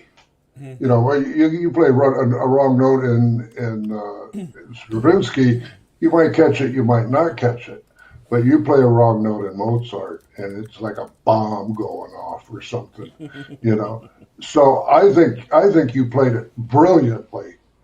Everything you played brilliantly. It was so clean. And for me, the way I judge Mozart is if I can hear the silence between the notes, and you did it. And I'm really happy with your playing. Thank you so much. Yeah, this is some really fine work, and not an easy program. I mean, this is like half of my master's degree recital right here. So it brings back fond memories. The Mozart. It takes a lot to really assimilate what's going on in a piece like this, particularly sonata. I've always had so many conflicting views in my own head about the interpretation of how these things go, and it's just, it changes daily. But no, kudos to you for doing some really fine work. There's one general thing that I've noticed, actually, in both pieces, and that is that sometimes your right hand is taking over your left hand as far as speed goes. Your right hand likes to speed up, and your left hand doesn't always quite go with it. It catches up, but I noticed that right at the beginning of the Mozart, where you get to bottom, ba-dum, that it was ever so slightly behind. And I think the right hand was just a little excited and kept going. But I noticed that every time a new section began. So you want to be careful of that. Also, Mozart wrote this in 4. And it kind of sounded more like you were playing it in cut time, which isn't necessarily a bad thing. But it started in 4 and then felt like cut time. So I would just encourage you to go back and really think about, where is the general pulse, and how am I leading these lines through that? Just so that you have a stronger foundation. I think things will be a lot easier for you. I noticed it just a little bit in the Etude. I mean, my gosh, the Etude was fabulous. So don't take this too much to heart. But it's every once in a while, like if there was a short note, like in the left hand, bump, bump, bump, bump, like everything got a little bit faster, but the right hand was able to go with it. So I would say go back and just maintain a more stable pulse. Really, this is really fabulous playing though. So I enjoyed it. These are just all nitpicky things. Congratulations and keep up the great work. Oliver, wonderful job on both pieces. Just following up on what Mike said, my first concert as a professional conductor was Jennifer Higdon Blue Cathedral and Rachmaninoff Third Piano Concerto, and then Schubert Unfinished Symphony. And I spent all my time on the first half, the Higdon and the Rachmaninoff. I thought the Schubert would just play itself, and boy, was I wrong. And in many ways, Schubert and Mozart are very similar. You kind of have to take everything you can find and put them in there to figure out how to make them work. And I think the earlier you can realize that, how much life energy Mozart takes for musicians to make work, from phrasing to technique, whether it's you as a pianist or getting an orchestra to sound to the level of where we want Mozart to be. It takes so much. And I think part of that, if you're just playing a piano sonata or a piano concerto or a string quartet or a violin sonata, is figuring out what kind of character you want to bring to it. Because Oliver, would you say, what kind of composer would you say Mozart was? Was he a piano composer or a symphony composer or an opera composer? Or what would you say?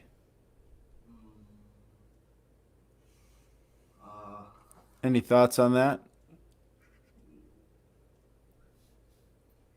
Symphony? Maybe. I mean, I kind of feel he was an opera composer, so he was trying to put big dramas together, and all of his other music was just to bring in money. Really, I mean, he was a genius, but his passion was on stage, was in the pit, and so if you can think from that sonata you played, what would you say if you had to make up a story about that? What would you say that's about? Or even just an emotion about it? I'm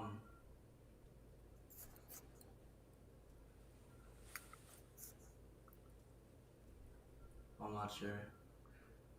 That's okay. So that's a good place to start, I think. Anytime you play any piece, I think it's important for you to say, like, why am I doing this? Like, what kind of story am I trying to convey to the audience? I mean, I know you have a lot of notes to worry about. I know that's a big concern, but I would say especially when you're playing Mozart, but it could be any piece of music. What is the story there? In a lot of like programmatic music, there's the composer has told us, right? But a lot of music, probably most music, the composer has just a musical idea. And if we can think of a story, so I think that takes the piece to another level. That takes your technique to another level, and it holds the audience even more so. So congratulations on your work, and I would just challenge you to, next time we see you, to have a story in mind, and maybe you don't even share it, but to have some kind of drama that you've created behind your performance. Thank you. Yes, bravo, Oliver. I think you're just a fabulous pianist. I agree with all my colleagues. And I think just for my taste, I think the Mozart felt a little rushed. I think you could take time to breathe in between the phrases. And also just adding to what Devin said about opera, I think just in the first few bars, there's so much going on. I mean, you have these bum, bum, bum, bum, bum. And then when you practice, maybe just stop and then completely different. And then stop. And then next thing, completely different. So explore more into that musical details. And I feel like for most of the time when we want to play virtuosic, we just think we want to play fast. The faster, the more impressive. But more importantly, I think it's about the clarity. So if you actually take the tempo a notch back and pay more attention to clarity, for us string players, we really want to hear very clear articulation. And if you play clear, it actually will sound more virtuosic than when you play it super fast. But yes, I was very, very impressed in general. Great job, Oliver. Hey there, I just wanted to piggyback off of one thing that Devin had mentioned, when he was asking you, what the piece is about and all that. Have you explored the Mozart Fantasia C minor? It's included in the sonatas book. It's a higher Kerschel number than this one. I believe it's 475, but it was actually written before this sonata that you're playing, and this C minor sonata is based off of that. So you might want to go look at that fantasy, and it's just a one movement wonder.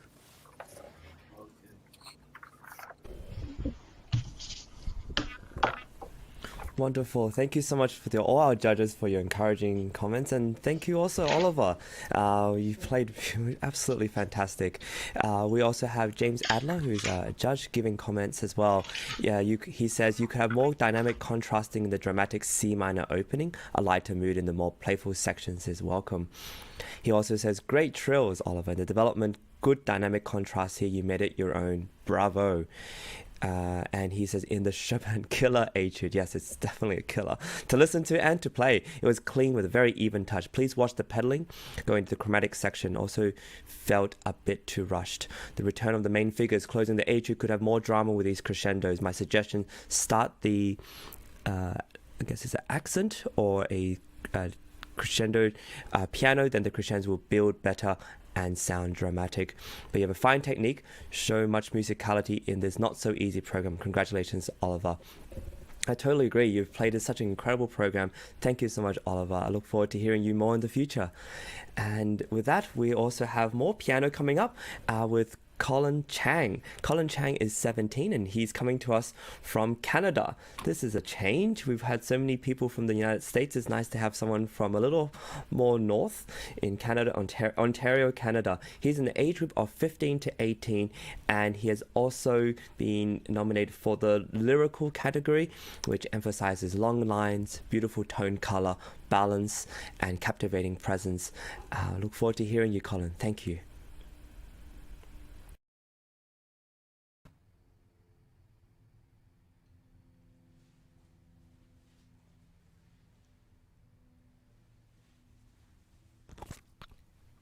Hello everyone, my name is Colin. I'm from Toronto, Canada.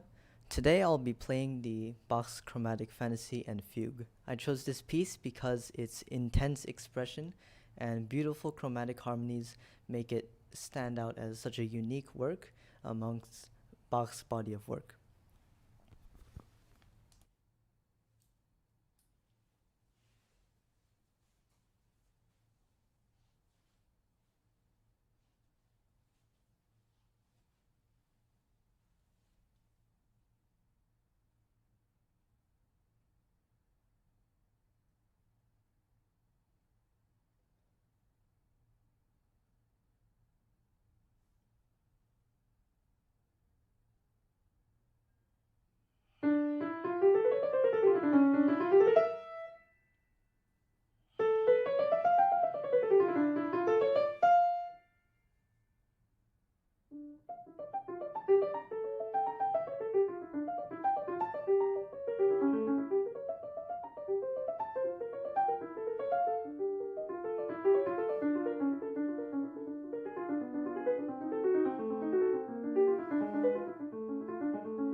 Congratulations, Colin. I thought that was an incredible performance of the Bach. Very artistic and intellectual all at the same time.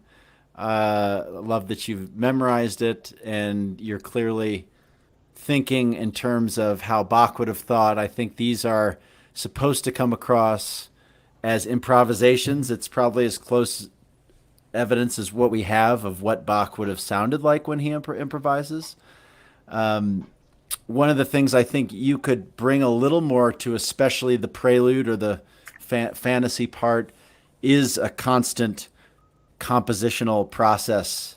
So it feels like you're discovering all these new keys and new worlds as they come about, as opposed to it being like a pre-planned performance that you've memorized, right? With the audience and even you, we want you to convey to us this idea of improvisation as if it wasn't written and you're writing it as it goes. I also wanted to commend you on your introduction. I think every time you perform or anybody performs, especially in the United States or Canada, I suppose, it's our duty to really introduce the piece, to give some kind of hook to the audience, what this piece means to you.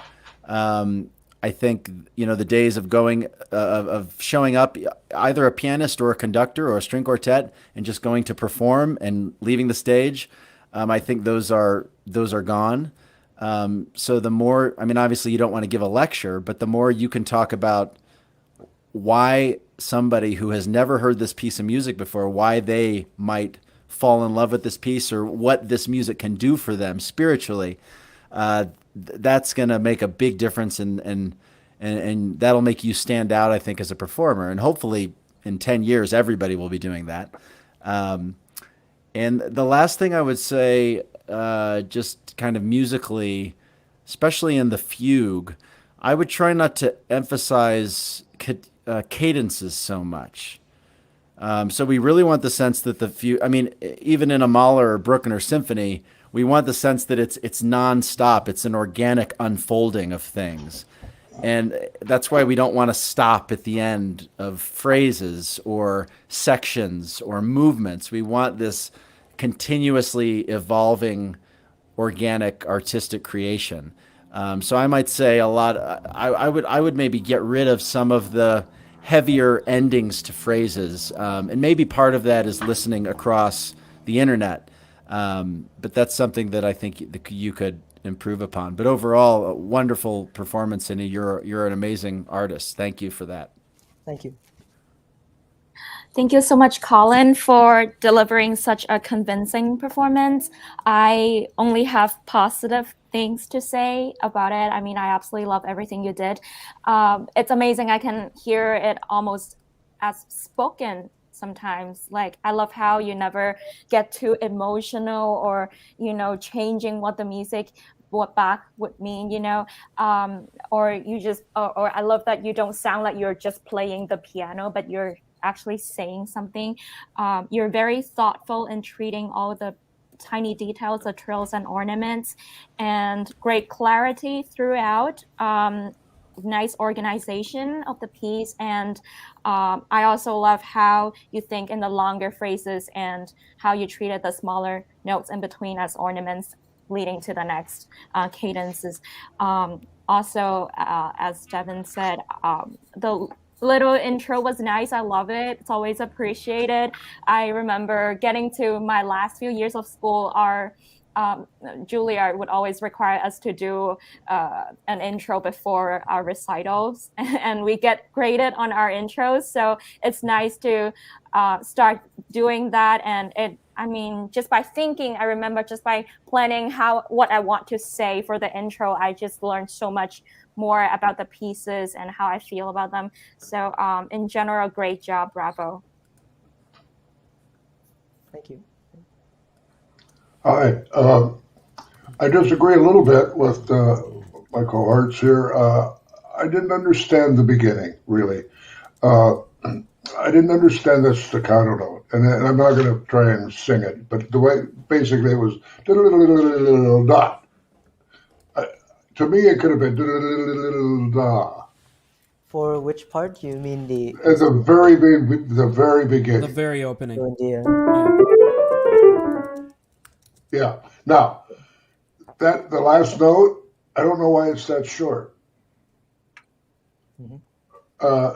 It kind of took me back. It was to me, that was the only thing that I noticed in the whole piece that I wasn't fired up about. I don't want to say I didn't like it, but I would have played it different if it was me. If I could play the piano, it just seems that note should be da la la la. And then as soon as you go, do it, it's like taking a knife and cutting it, cutting your throat with it or something. So that's my 2 cents. I mean, I just think you're just such a brilliant player, and I mean, it's 3 notes, so you can laugh at me later. That's it. Good. Yeah, this is a lot of notes. And I'll tell you, this piece, I'm a little afraid of this piece. I've started it a few times. I've never had the pleasure of performing it. How long have you been working on it? On and off with other pieces for approximately 7 months. Okay. Wow. Well, good for you. Yeah, I mean, I commend you for that, because that's really not a lot of time for a piece like this, especially with working on other things. I mean, we all know what that's like, no matter what our repertoire or instrument is. But yeah, I kind of agree a lot with what Mike was saying. For my taste, really, it just needed to have more flair to the fantasy part of it at the beginning. And I realize that Baroque styling and all that, we could get into a huge debate about dynamics or how much pedal you should be using at the keyboard. And I don't really want to go there, but I think a lot of what would have fixed it was just that if it could go faster. And that there could be less time within the space in the transition, just like a quick breath and go, for the next one. Wow. And then woo. And then here's the next best thing. And here's the next best thing. I mean, that's really what a fantasy is to me. And I think that with the piano, you actually have the advantage of creating some different tones for different textures. I mean, they didn't have that in the Baroque era with the harpsichord. It just was what it was. But I think you could explore a little bit with that. The fugue, I'm just looking at my notes here. The fugue could have been a little bit faster for my taste too. I mean, the edition I've worked with on this is the Urtex, and I know that they suggest 112, and I mean that's another debatable thing. But it just felt like it just wasn't all the way connected with every subject entrance. Now, one general thing. Could you take a message for me, please? I'm a little busy. One general thing is I felt like you were just holding back between the fantasy and the fugue. Like, I think sometimes, at least in your practice, just go there with the line. Try to create more sound as the scale goes up or goes down, or just a little bit of flair. And then just let the beast out for a little while until you can explore a little more dynamic range. But I felt like as each voice came in the fugue, that you got a little more timid, just trying to keep it leveled off. And I mean, the reality of it is, especially with the piano, when another voice comes in, it's just all going to be louder. I mean, more notes, more sound. So don't fight that, really, is just my biggest suggestion to you with this. I mean, kudos to you for learning this. This is a big piece. You'll probably be working on it still 10 years from now. It's just one of those pieces where you just keep making it better and better. And I would hope to hear you play it again at some point. Thank you very much. Thank you, Colin. That was amazing, Bach. We also have James Adler, a judge, who's giving us comments from YouTube. So he says, very impressive, clean and musical, but your touch in places like the Fantasia is a bit light. They could have more drama.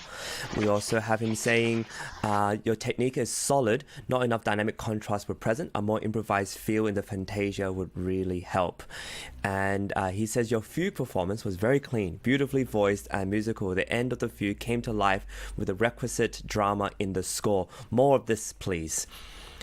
Your ornamentation was great. Congratulations on a beautiful performance. Bravo. And I totally agree. Thank you so much for performing for us. And I also love your setup. Everything looks so clean and beautiful, and we loved hearing you. Thank you, Colin, for joining us, and we look forward to hearing more from you in the future. And now we go to our next contestant, who is also 17, and he's coming to us from the United States, California, and his name is Siddharth Pant. He's in the age group of 15 to 18. He will be nominated in the virtuosity category, which is known for faster tempos, remarkable accuracy, challenging choices, dramatic expression, and star-like presence. And I look forward to seeing that. Thank you, Siddharth.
Well, good evening, Siddharth, or good afternoon, where you at. Nice to meet you. Thank you for playing. Definitely well played. It's very virtuoso the way you did it. Now, I do have a few comments for you. Hopefully comments that you can use to improve for the future.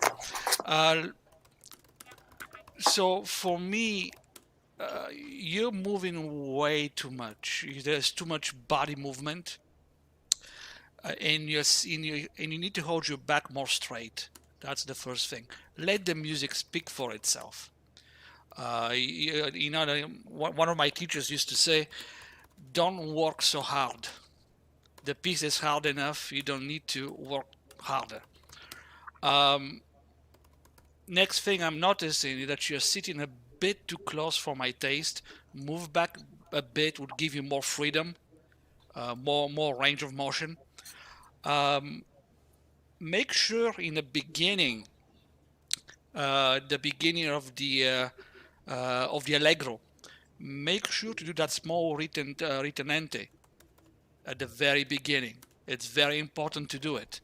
Otherwise, you're cutting an important part of it. Make sure to follow the phrasing as written by Beethoven. Okay. The next thing I'm gonna say is that it's a bit too fast for my personal taste. It feels too much Liszt than Beethoven. What would help you is to breathe with the rest. Use those rests to breathe and to lead to the next section. Don't be in such a rush. It's not about who finishes the fastest. So be careful with that. Otherwise, definitely you have a great technique, absolutely great technique. I can tell that you love to play the piano, and I hope to hear you again soon, either in this sonata or in a different program. Congratulations, Siddharth. It was very, very fantastic. Impressive fingers, a lot of notes. Yes, I also agree that it felt a little too rushed. I mean, I feel like because this is the last of Beethoven's sonatas, and beginning. Oh, by the way, I love the atmosphere you set up in the maestoso. Very serious, and I feel like everything could be a little bit more dramatic. So whatever you do, like dynamics, time ticking, everything, just be more committed to it and make it as dramatic as possible. Yes, that's all I have. I really, really like it. Bravo. Hi, brilliant playing. I don't really have much to say. I think it was a little bit fast too. When you're going, and especially when you're doing it with two hands, it's hard to hear those notes. So I would prefer a little clarity over the speed. I mean, this is a contest, but it's not a speed contest. It's a music contest. And so I agree with my friends, and other than that, I have nothing to say because you're a beautiful player, so good luck to you in the future. I mean, you're going to have a good future, no doubt. Yes. So yeah. Congrats. I mean, there were some really fine moments in this piece. This is another one that I never quite finished learning myself. A very good friend of mine played it once, and he had said to me at one point, Jim, I swear Beethoven was in a rock band, just because of this piece.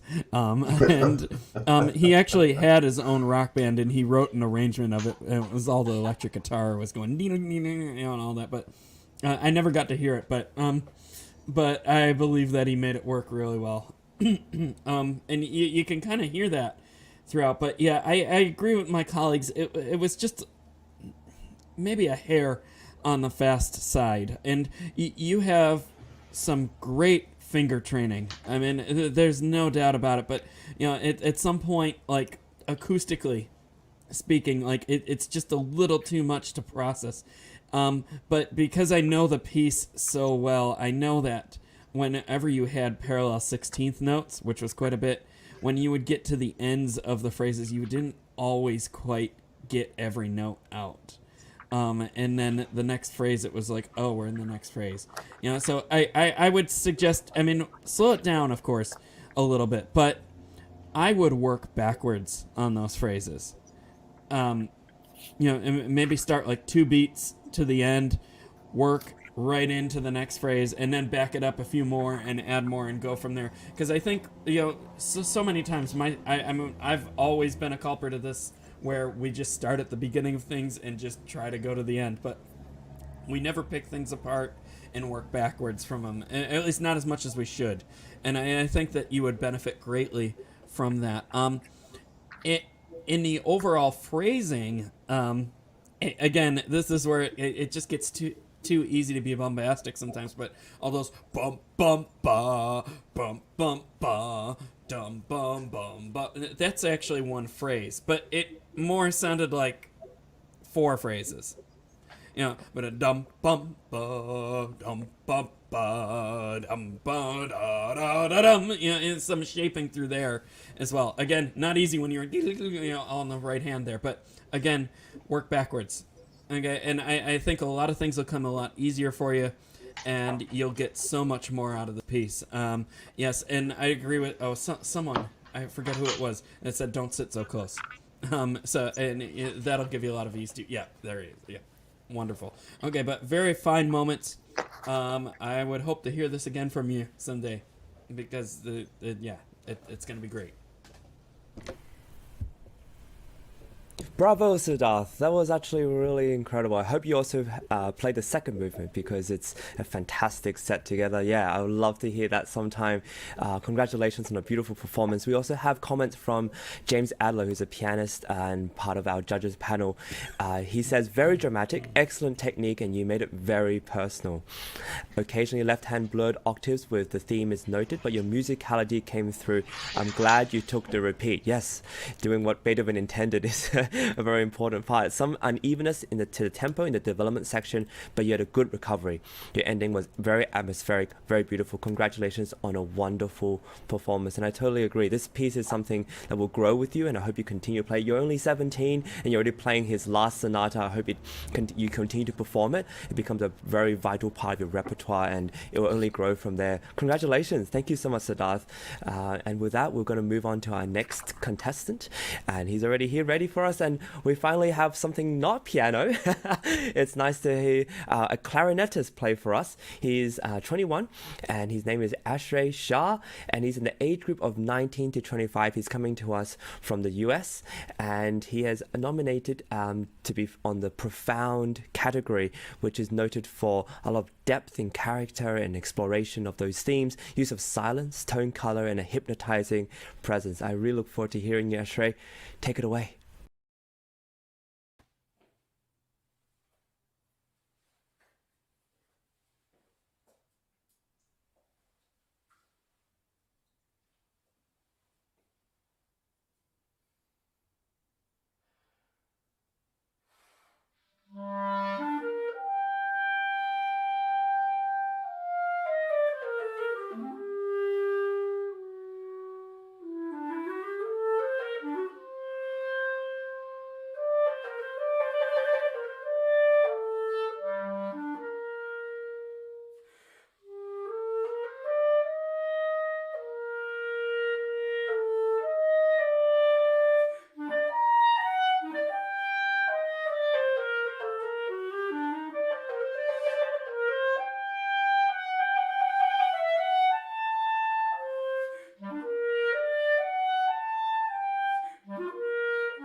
beautiful set of Bakun instruments you own there. Oh, thanks. They're my teachers, actually. I'm borrowing them. Well, they sound beautiful, and that barrel sounds good, and you sound good, and it all sounds good. I mean, it's the right thing. I'm wondering why you didn't pick more standard pieces from the literature. Well, the Bach is something that personally is just very close to me. And I was going for the profound category, so I thought that if I played the Bach from a really personal space, that would be more effective than something more standard that I feel less closely to. And the Béla Kovács piece I picked because, as some might know, he recently died just a few months ago, and his composition for a klezmer clarinet is the first piece I heard on the clarinet that inspired me to pursue music. Okay, so the second piece was a klezmer piece then. That was an homage to the composer De Falla, so it was Spanish influence. Yeah, that's Spanish. Yeah. Okay. I liked everything. I thought that first of all, I would have preferred the literature, but that doesn't make any difference. I mean, you played nice pieces of music. The Bach, to me, actually both pieces, they needed more space between when you were playing notes.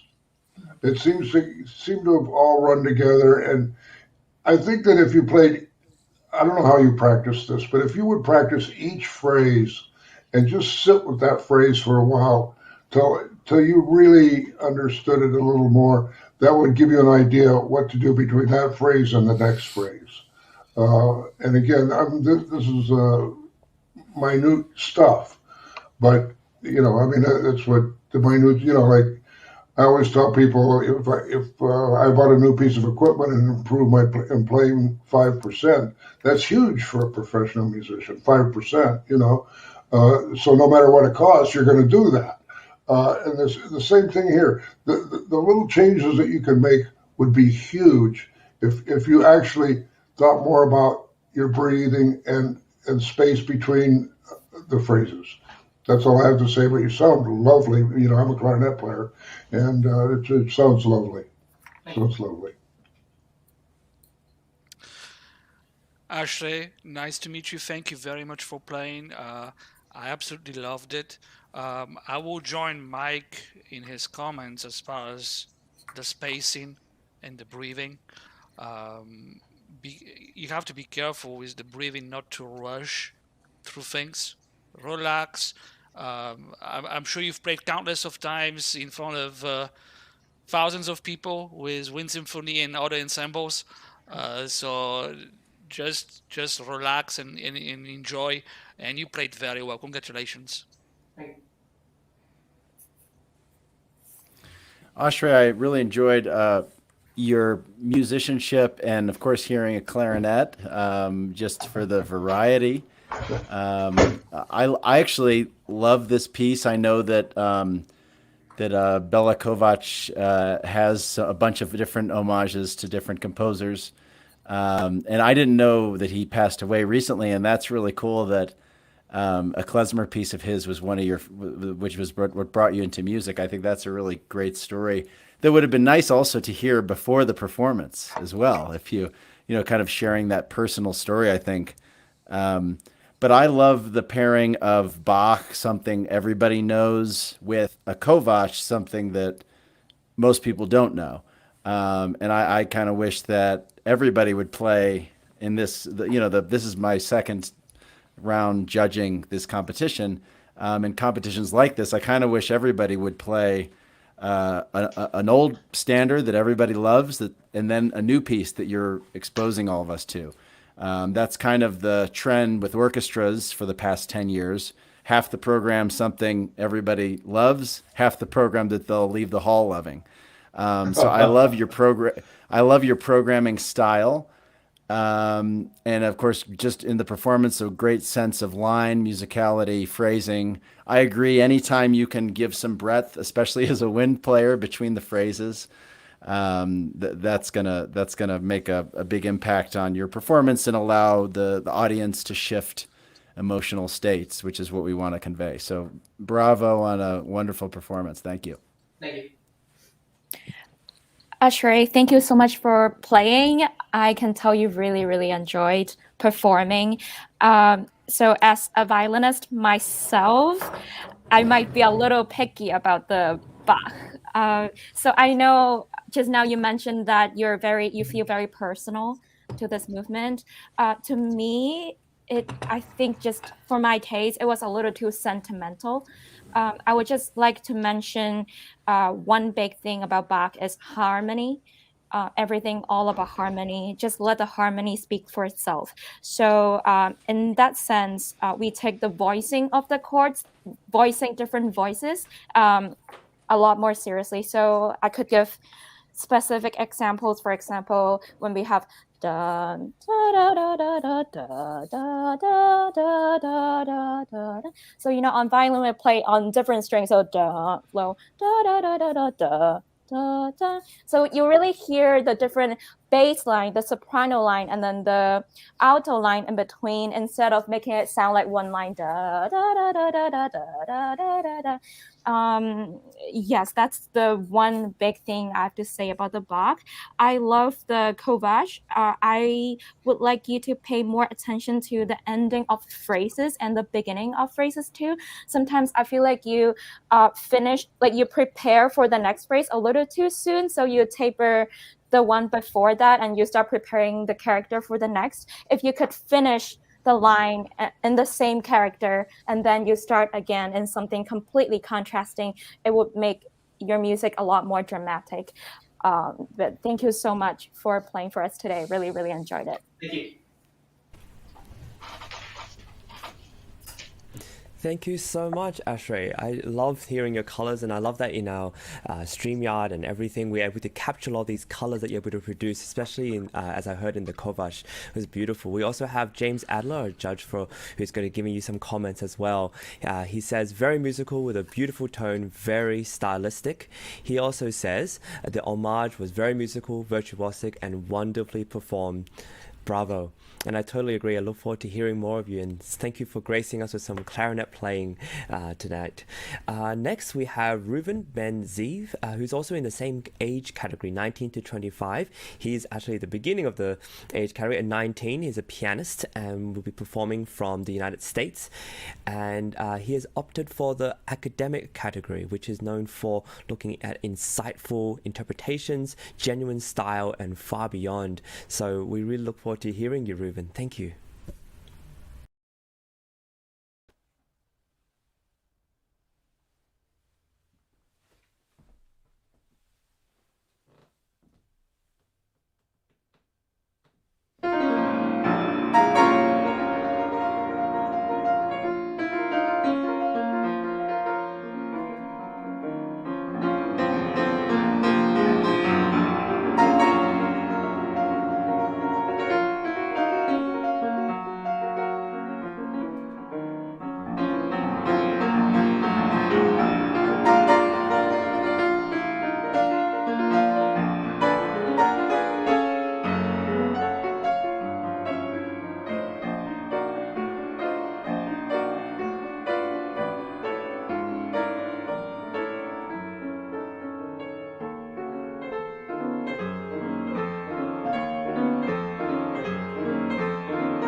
Well, I want to commend you for taking this piece on. This is another one that I don't know how many times I've started working on this piece and then just thought, nope. It it is arguably one of the most difficult piano solos to memorize. And I've had many friends attempt it and hang it up. I had one who finally attempted the third movement and did it well after hanging up the first two movements for his master's recital. It's just very difficult, and I mean, not as hard as the Rock 3 to play, but hard to memorize. So I do commend you for working on this. But yes, I mean, I think we can agree that there's still a lot of detail that needs to be worked out with the notes, particularly in the memory. But there's just so many notes that move so fast, and it is so easy. Like one wrong note, and you're in a new key with this. So you really got to go back into your practice room and slow down and just go through every note for a while and really get to the bottom of the keys, hands together, and really feel how everything connects and how you want to lead every line and every dynamic range. It's one spot in particular, one spot that reoccurs are those like 12/8 and 9/8 sections. You really want to look at the rhythms on those. I mean, the dum ba dum bum. I was getting bum ba dum bum. There's always a hesitation there. You're adding a couple of beats, and it just in general switching sections too. The piece never stops. There's never a fermata or a caesura, so you just want to really go through your score with a fine-tooth comb and look at that. Now I can tell that you've had some really solid training, and your fingers really move well when you have all the spots worked out. Again, this is nothing against like your technique at all. It's just really hard, and I really think that you're up to it. It's just gonna be a little bit longer there. I commend you for working on this, and I would hope to hear you play this again maybe in about a year and see where it's at. Hello, Devin. Nice to meet you, and thank you for playing for us. I'm gonna start by asking you a few questions, if you can hear me. Yeah. Could you get closer to the mic so we can hear you as well? Why this sonata and why this version? Okay, so I listened to this sonata maybe about a year and a half ago, and I definitely thought it was probably like the largest scale Rachmaninoff piece that I've ever heard, outside of like the concertos and whatever. I thought it brings out like everything in him, because I really love Rachmaninoff as a composer, and I think it really brings out everything that he has and everything that he's able to compose in just this one sonata, whereas in the other pieces there's just sort of like small pieces of like what he can do. And then this version, I liked this version better just because it felt more like his style, instead of like when I listen to the revised version, it's just so many parts are cut, and I don't understand it. The piece just becomes a little bit harder to understand. So even though I opted to choose the more difficult earlier version, I think it is more of Rachmaninoff's like actual composition style. Okay, as you probably know, the majority of us pianists tend to choose the second version, but the first version is also is wonderful. My next question is, how long have you had this piece? I've been working on it for about 6 months. Okay. I definitely don't work. What does Rachmaninoff mean to you? Well, I think it just, one of the things that I learned about him is that he's had some time in like a mental asylum, because he's had some mental problems, and he's had a lot of tragedy in his life. So I think. Yeah, that you're referring to his second concerto, but what does Rachmaninoff mean to you when you listen to his music? Well, I think it just brings out every single emotion in me. It brings out the anger, like in the beginning, and then it brings out like sort of the sadness towards the the middle part and the sweetness towards everything. So I feel like what it means to me is he just brings out all of the emotions that can possibly come out of me during a performance. Last question before I give you all my comments. What do you want to express when playing this? I sort of try to express what I feel like is meant in each section. I feel like this whole piece, a lot of the section is just really angry and is so frustrated. Like it's the dynamic is like allegro, or the tempo is like allegro agitato. So I feel like playing it like that, playing that agitated sense, just it's what this piece is not really like slowly lyrically, even though a lot of people do play it like that. Okay. So first of all, the memory, don't worry about it. Obviously, it happens to everybody. I'm one of those. I love Rachmaninoff. I live for Rachmaninoff. I play it all the time, especially this sonata. I play it non-stop in concerts all over the place. So don't worry about the memory. It happens to everybody. I'm gonna go down my list of comments here. I wrote a few. First of all, in the beginning, don't rush the beginning chords. Don't rush those two chords. It feels completely rushed and out of place. Second, there are not enough dynamics going on around. I'm hearing you play forte all the time, but I'm not hearing your piano, I'm not hearing your crescendo, I'm not hearing any of that stuff. And it's important to, when you want to express something, and especially in Rachmaninoff, it's important to not only have the strong section, but also the soft parts. Yeah. You have to have it. You cannot do Rachmaninoff without that. Second, three. To me, it felt very rushed. Not enough rubato. And I know some of us in the business have sometimes tend to do too much rubato, but here was not enough, at least for my taste. The next thing is not enough voicing. You have to look at the score, and there are like more than one voice. There are 2-3 voices sometimes going on at the same time, and they're all important. The next comment relates to your pedal. It needs to be much clearer. And when I say much clearer, in a sense of you understanding much clearer where to put it, where to put a full pedal, where to put a half pedal, where to change it, if that makes sense.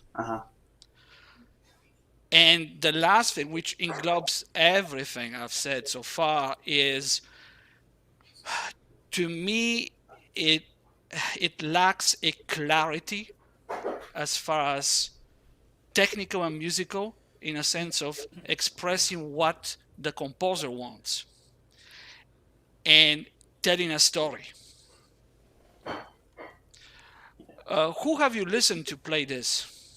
I think one of the main ones that I've listened to are Zoltan Koksis and probably. Okay. If you listen to him, and I've listened to Zoltan, if you listen to him, if you listen to Ashkenazi, von Kleiben, Byron Janis, Wild, you name them, you see that all of them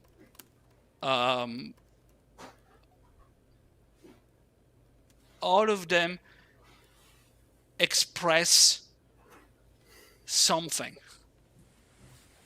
tell a story, and I'm lacking this. I'm lacking the romantic side of Rachmaninoff. Yeah. I'm lacking the feelings of love, of hate, of desire, of lust, of whatever. Do you see what I'm saying? Yeah, a lot of it did come from just anxiety. Yeah, playing And it's in front of the audience. no, I get you. Playing this It's hard in for me to speed up. playing this in a competition, it's a tough one. It's a tough one. Who chose it? Was it you or your teacher? No, I chose it. I just listened to it and I really loved the piece ever since I listened to it the first time. So what I would recommend for you to do is similar to what James was saying earlier. Go back to the score. Study the score, measure by measure, voice by voice. Understand where it leads. It's not just quick passages. Rachmaninoff is never about the quick passages. It's about it's about the heart. It's about the story. So go back to the score, look at it, study it, take the time. And I do hope I get the opportunity to hear you play this sonata again in the near future. Mm-hmm. Thank you. Yeah, great work, Reuven. I don't have, that was a very comprehensive analysis, and I appreciate that from my colleagues. I don't have much to add. I guess I would just build off of the clarifying of the voices that I would like to hear more of. In the symphonies and the piano works, the concertos, the symphonic dances, Rachmaninoff is famous for having all these voices that you have to decide what to do with.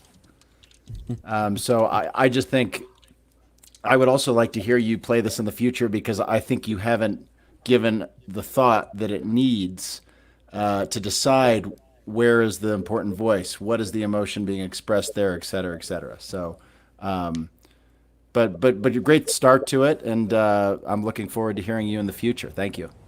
Thank you. Wow, that was a lot of notes. I keep a pretty open mind. I had a lot of trouble staying with that piece through the whole thing, and I really didn't know Rachmaninoff was that dissonant. I don't know whether you were improvising where I heard the dissonance, or if I mean, it was really, like house steps and a bunch of them on top of each other. So I don't know if was a part of it or not, but I just had a hard time following it because it seemed very disjointed to me. It might have just been the lack of melody in general.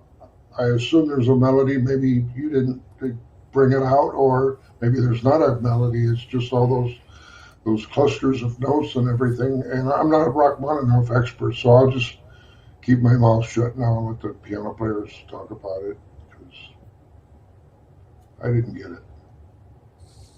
But you played well. Thank you.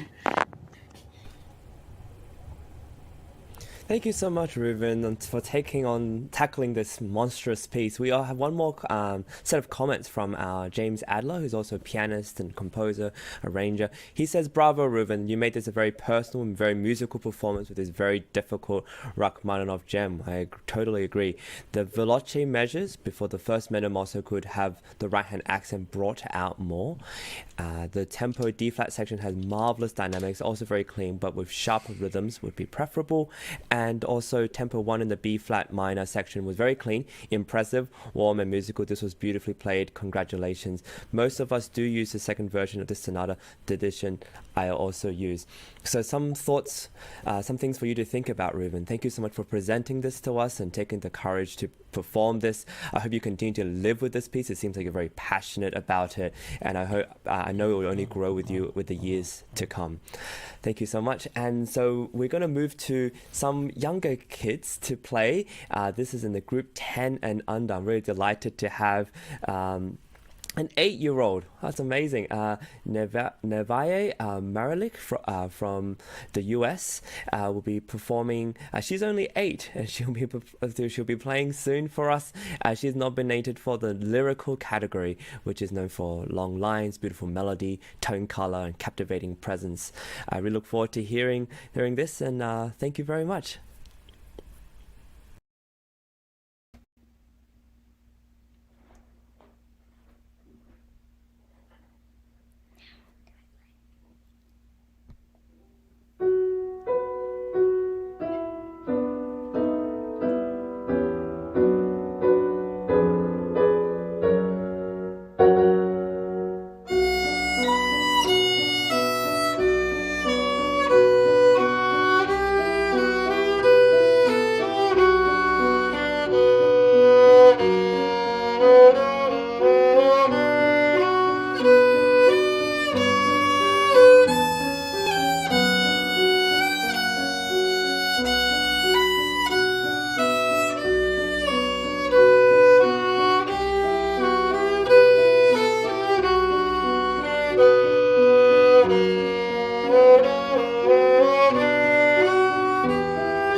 you so much. I'm not sure if I'm reading your name correctly. Please correct me if I'm wrong. Nevaeh? Nevaeh. Nevaeh. Okay, Nevaeh. I'm sorry. I really, really enjoyed your performance. Very, very lovely. As a violinist myself, my I would like to start with just intonation. Talk about intonation, which we all have to deal with terribly for all string players. And I myself, till now, I'm still struggling with intonation every day. May I suggest a little tip that might help? How often do you practice your scales? A few times a day. That's really, really good. That's very, very diligent. Good for you. So because we're in the key of B minor currently, so I would like to suggest starting your day with a B minor scale. First, figuring out the full step, half step, which finger sticks to each other. And then after you figure out the positions, especially in the first position, I hear a couple of F sharps tends to be flat, and there are a couple accidentals, a couple sharps. Make sure the sharps are high enough, and I hope that would be helpful for improving intonation, and also hearing the piano would help with that too. I saw you dancing a little when you're having a little rest, so I can tell that you really enjoy playing the violin. Great job. Very nice to hear from you. Thank you. Hi, that was very nice. Thank you. I think every one of us, the judges, quote unquote judges, I think we've all been in exactly the same place you are right now. We start our instrument, and boy, you got to figure out how to hold the thing without dropping it. And then you got to put the bow up here, and now you got two things that you don't want to drop. And then you see the music, and you got to turn the page. You got to figure out how to do that. And you got so many things to think about that sometimes it's, you're learning. You did good quarter notes, half notes, eighth notes. They were all good. As Agnes said, the pitch is a problem. So she had one solution. I'll give you another solution. If you have a piano at home that's in tune, I would just take a C and play the C on the piano, and then play the C on your violin, assuming that you've really tuned your violin well to the piano. I got a feeling that the violin wasn't quite tuned exactly with the piano when you started, which makes it harder. It's more work for you. So I would take like a C and just plunk the C on the piano, and then play the C on your violin till you get it perfect. And then play C, D, and do that till you get it perfect. And then maybe C sharp, D, and do that till you get it perfect. But you need to get an idea of what the pitch is of the note before you play it. I think right now you just know, well, here's a position, and here's where my fingers should go. Well, a 1/16 of an inch one way or the other is going to make a big difference. So I think you actually need to learn how to hear it, rather than just think about it intellectually. This is the bow, this is where I put my finger, this is what I was told to do. I think you can take some time when nobody's telling you what to do and just play around with the violin and the piano and really have a good time. So thanks again. I mean, it's just wonderful to hear you. Thank you. Thank you, Nevaeh. Great performance. It was so much fun to hear you play. I would echo Mike and Agnes in the intonation. I think if you could focus on that with your teacher, your parents. Do you sing by chance, Nevaeh? Yes. You sing, really? What do you sing? Anything. What kind of, what'd you say? Anything. Like what, Frozen or something? I don't really know. Well, I would suggest before you start a piece like this, I would suggest singing it, and maybe breaking down 4 bars and singing it, then picking up your violin. I think because when you're playing an instrument, you really have to have the concept here, the idea hear. And the idea is the intonation. So you really want to hear the music in your head before you even think about putting it to the instrument. So I would encourage you to sing more. And then, of course, do what Agnes and Mike told you. And I think in a couple of years, you're going to find some big improvements in your intonation. And, of course, scales. Keep doing that. I'm happy to hear that you do that so much. But great job. And I look forward to seeing you maybe in a couple of years, with also some attention to your intonation as well. Thank you. Thank you so much, Nevaeh. That's really lovely to hear you. We also have another judge watching from YouTube to give you some comments. She says that intonation is to be worked on, but you gave this your all. Impressive. You gave us a musical and sincere performance, showing poise. I wish you much continued success with your studies. I want to remind everyone who's watching that Nevaeh is only 8, and I'm so impressed with your violin playing so far, and keep up the good work. I look forward to hearing more of you in the future. Violin or any instrument is a lifelong journey, and so I hope you continue with it and don't give up. All right. So with this, we have our next contestant, and his name is Piavito Cardone or Cardone. You can correct my pronunciation there, and he's going to be singing for us. He's coming to us from New York, the United States, and he has opted for the lyrical category, and I can't wait to hear him sing and hear his long, beautiful voice and lines. And with that, take it away, Piavito.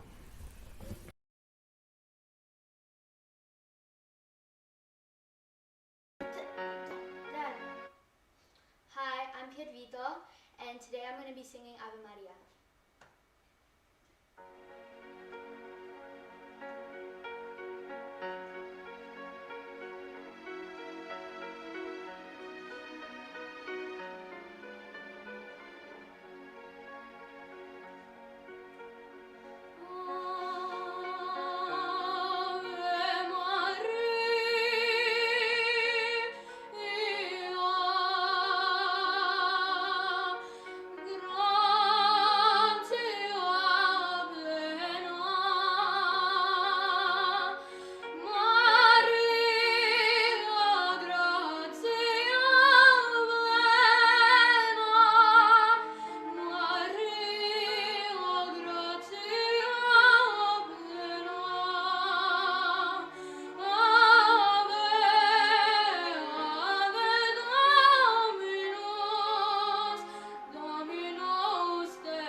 hello, Pierre Vitor. Nice to meet you. Thank you for singing for us.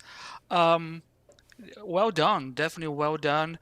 How long have you been singing? I can't hear them. How long have you been singing? I can't hear you. How long have you been singing? Hello? I think his speakers aren't on. Okay. Can you hear me? Mic Hello. check. Can you hear me? Hello? Hello? Hello? Hello? I can hear you. Okay, very good, very good. Yes. Finally. So, as I was saying, very well done. You sing very well. How long have you been singing?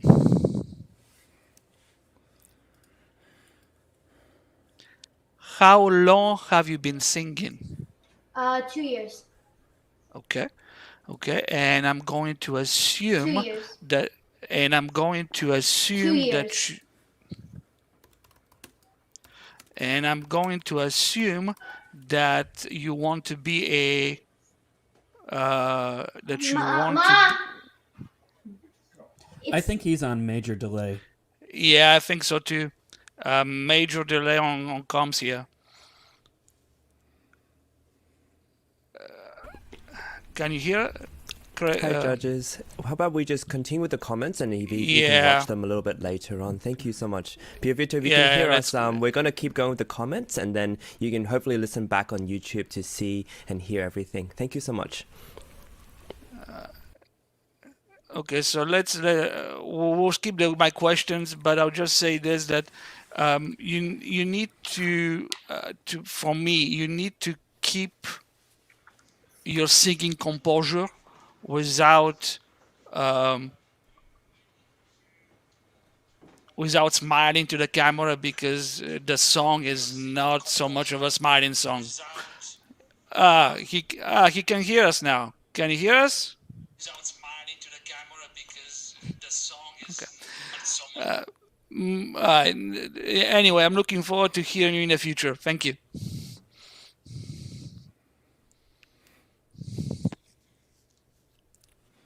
Thank you, Pierre Vito. It was great to hear you. I love your passion and enthusiasm. I can see it come out of your body when you sing, which is great to hear.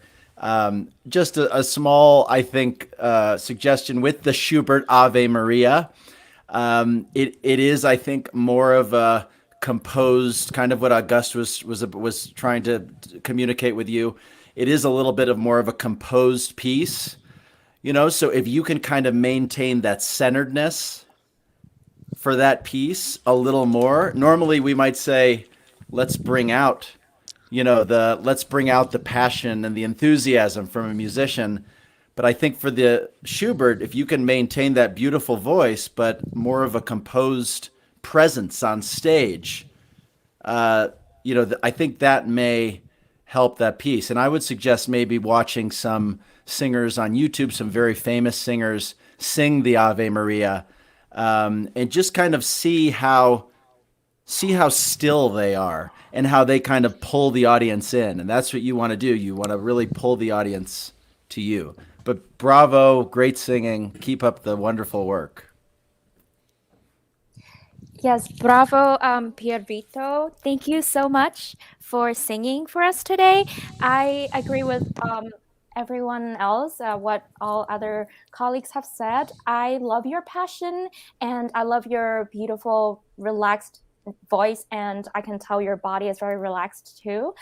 For my taste, this can be a little more sacred and a little calmer because this is from a prayer, and I feel like right now you are showing a lot of your passion, but it might be a little too agitated for a prayer. So I would suggest maybe I don't know if you are religious, but maybe you could visit like a cathedral or something, and then you could just feel in the atmosphere how experience inside how you feel there, and then apply it to this piece.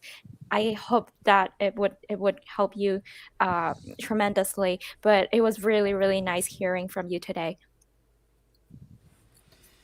Yes, I really appreciate the energy and passion that you put into this.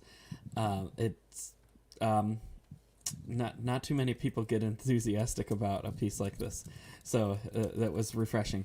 A couple of general things with singing is you don't want to breathe in the middle of a word. We got quite a bit. Ave Maria. Okay, you want to make sure that you're getting your breath in the right place so that that doesn't happen. And when you're with a track, you don't have an orchestra or a pianist that can race it ahead, so you really have to have that planned out well.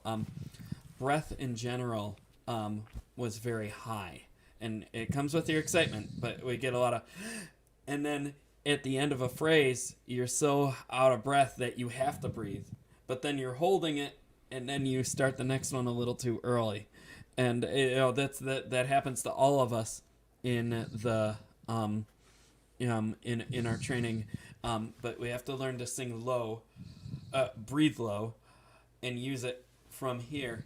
The Ave Maria, and I'm not gonna sing right now, but that's like the idea. So you want all the air to come through and right up to the tip of your tongue, so that we can just hear nice clear sound. Now, kind of what some of my colleagues were mentioning, Agnes was mentioning, it's a prayer, and we've heard so many people sing this in a pop style. I think one of the biggest ones was Andrea Bocelli and possibly Celine Dion, and I mean they can do what they want. I mean I don't think they're awful, but it's not really the stem of where it came from, and it needs to come from a more classical place first, and a lot of the scooping and all that really you have to work to just even that out a little bit more.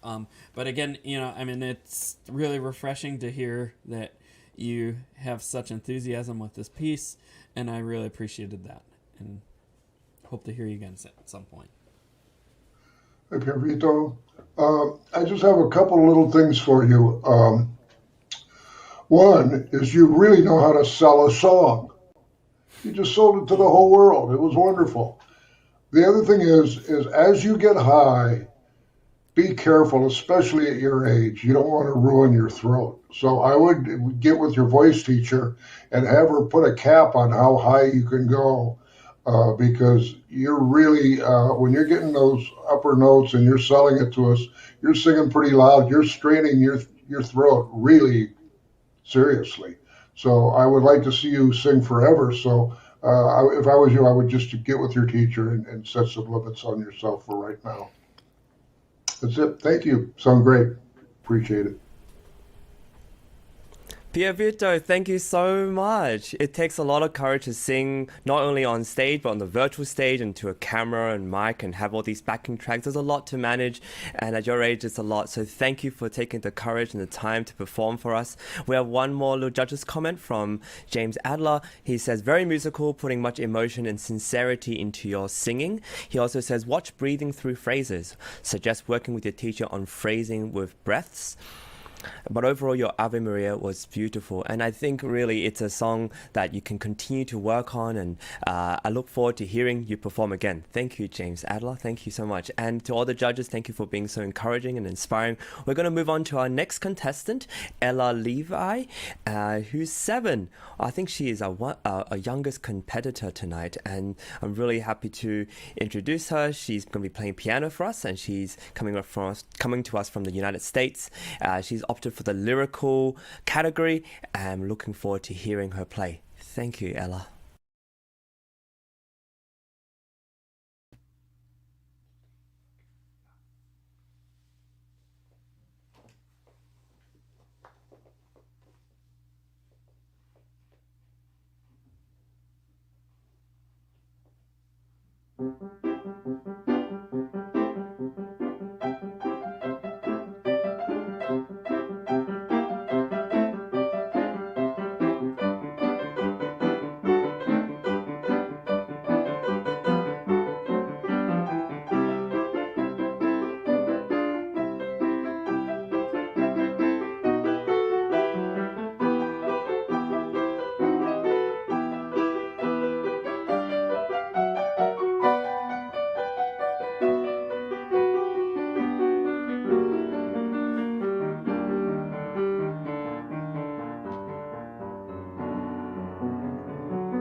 Yeah. Bravo.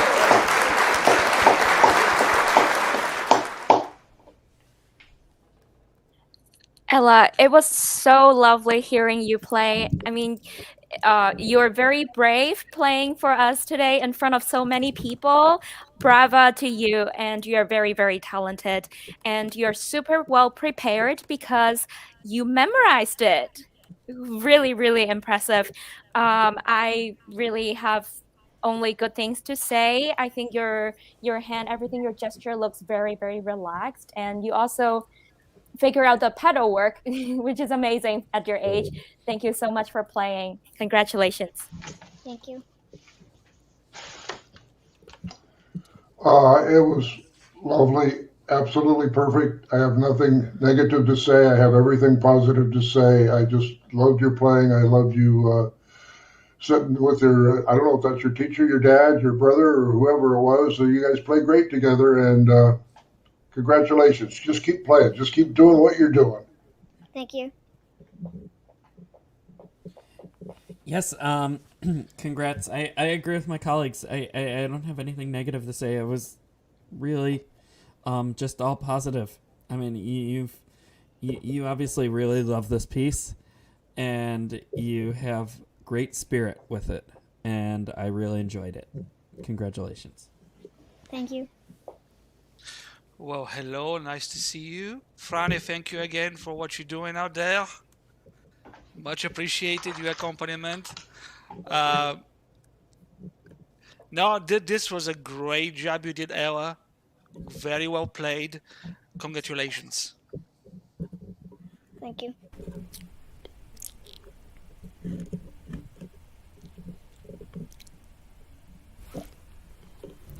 Wonderful. Thank you so much, Ella. This is lovely to hear you. Thank you for waiting all this time to play at the end. We have one more comment from our pianist and composer, arranger, judge, James Adler.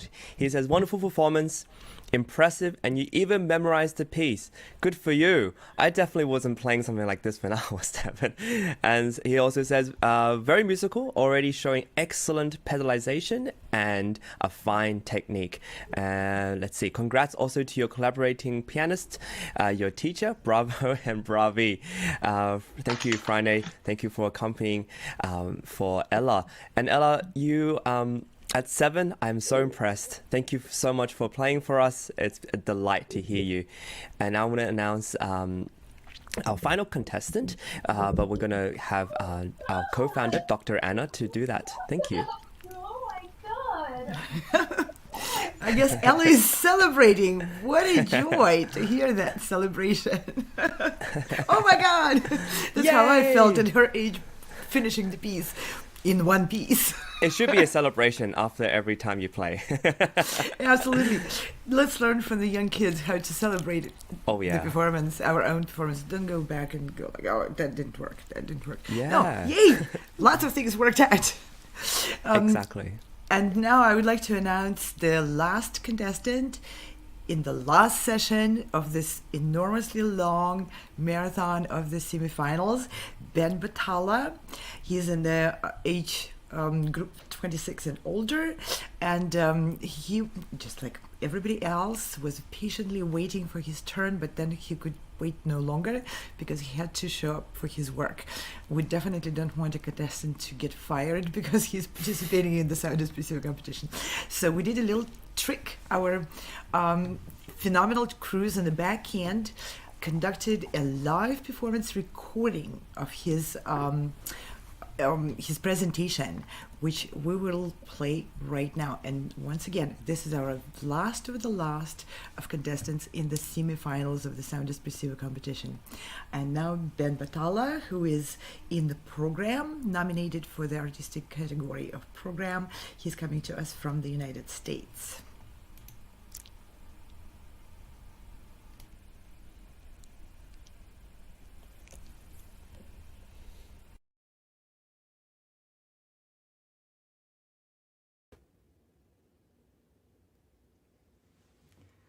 Hi, good evening, everyone. My name is Ben Batalla. I'm a classical and jazz pianist.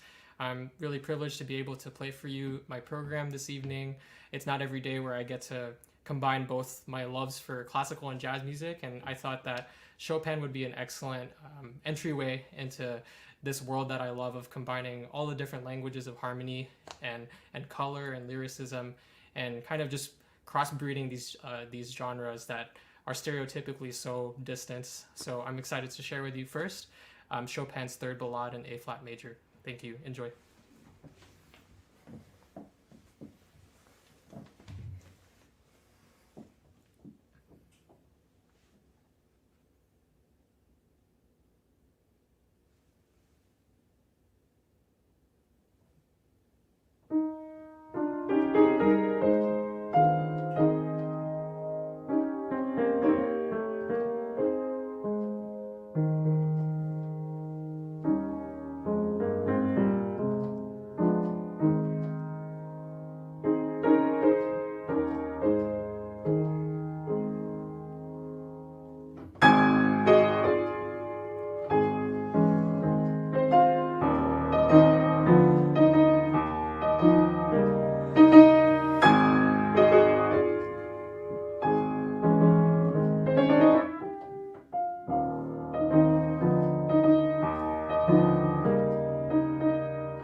now I'd like to kind of elaborate on Chopin's love for improvisation, love for spontaneity. One of my favorite preludes is his fourth prelude in E minor, and I'd like to kind of take it to a jazz twist. I'm going to play this prelude and kind of take it in on an improvisatory journey, and I hope you enjoy. Thank you.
Thank you.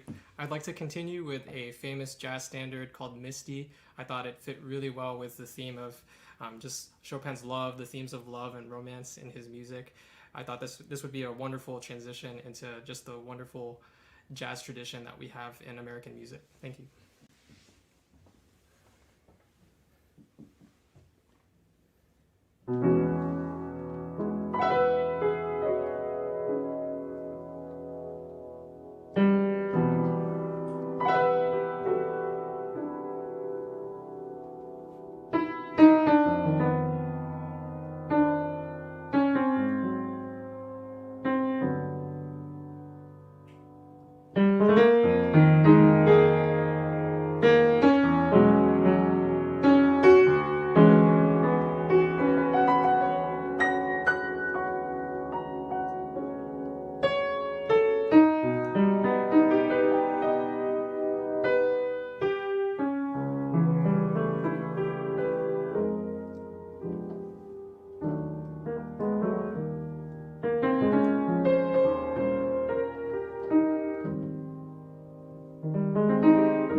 Thank you very much. I'd like to close my program with just a free improvisation using some of the romantic themes and the romantic language of Chopin, and just to kind of send a message that even though these are different cultures and different musical styles, that there's so much to take and so much to integrate into making music that we can do moving forward in creating music for the future. So thank you so much, and I hope you enjoy this final free improvisation.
so lovely to hear some jazz. Oh, it's also a wonderful way to end the program with some beautiful music and this whole Christmas tree, and it's just lovely to see his setup. To the judges, please. Thank you. Wow. So before I make any comments about Ben, I think we need to thank the guys in the back, all the staff, Igor, Fedor, Frane, Ante, Chris, Anna, everybody in the staff, because first of all, the job you all did for the semifinals, it was extraordinary, and then pulling this off for Ben, my hats off to everybody in the back. Thank you guys. Ben, I know you're gonna listen this when you finish working. Just wow! I am blown away. I've got nothing negative to say. Just one thing: if you have the improvisation written out, the second piece that you played written out, I would love to get the score. I will pay you for it. Okay? No, that was fabulous. Congratulations. I hope to hear you live over the web and in person at some point in the future. Congrats. I wanted to echo Auguste's comments to everybody who makes this possible behind the scenes. In addition to the magic that happens on the screen, it's truly amazing to think about all the tech and everything, all the skill that goes into making it seem like a seamless pursuit. And thank you, of course, Anna, for organizing this and for inviting me. It's been an honor to be a part of it and to be with all these esteemed judges and colleagues. Ben, I was blown away by your finale, and it couldn't have been a better finale for this day. We've been here for about 8 hours now, almost 8 hours, and it was an incredible way to end the day and the weekend and to get us into the holidays. If you're playing in a club nearby me, let me know, because I'll be there in a second. So, a brilliant performance. Wow, Ben, I was just so fortunate to hear you play today. I mean, it was amazing, and I felt like I just enjoyed a recital for free.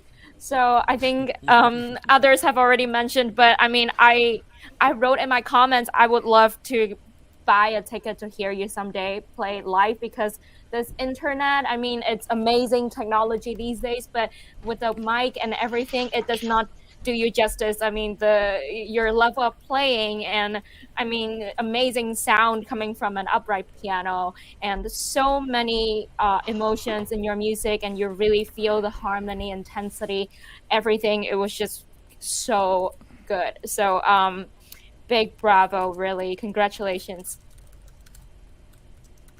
I'm going to ask you a question, even though you're not here. Are you a classical piano player that plays some jazz, or are you a jazz player that plays some classical? And I'm going to answer it. You're both. You got it. You got both things, and you do them both very, very well, and I'm very appreciative of that. Yeah, bravo. This was a great program. I thoroughly enjoyed it. And Chopin's one of my all-time favorites as well. That's really, yeah. I mean, I think, we should all figure out what club you're playing in, and then we should all have a judges reunion where we go hear you live. And then, maybe we hear you in the concert hall first, and then we go out to the club after and hear you again. That would be great. I had a couple little things. I mean, really just nitpicky things, and it was just in the improv of the prelude.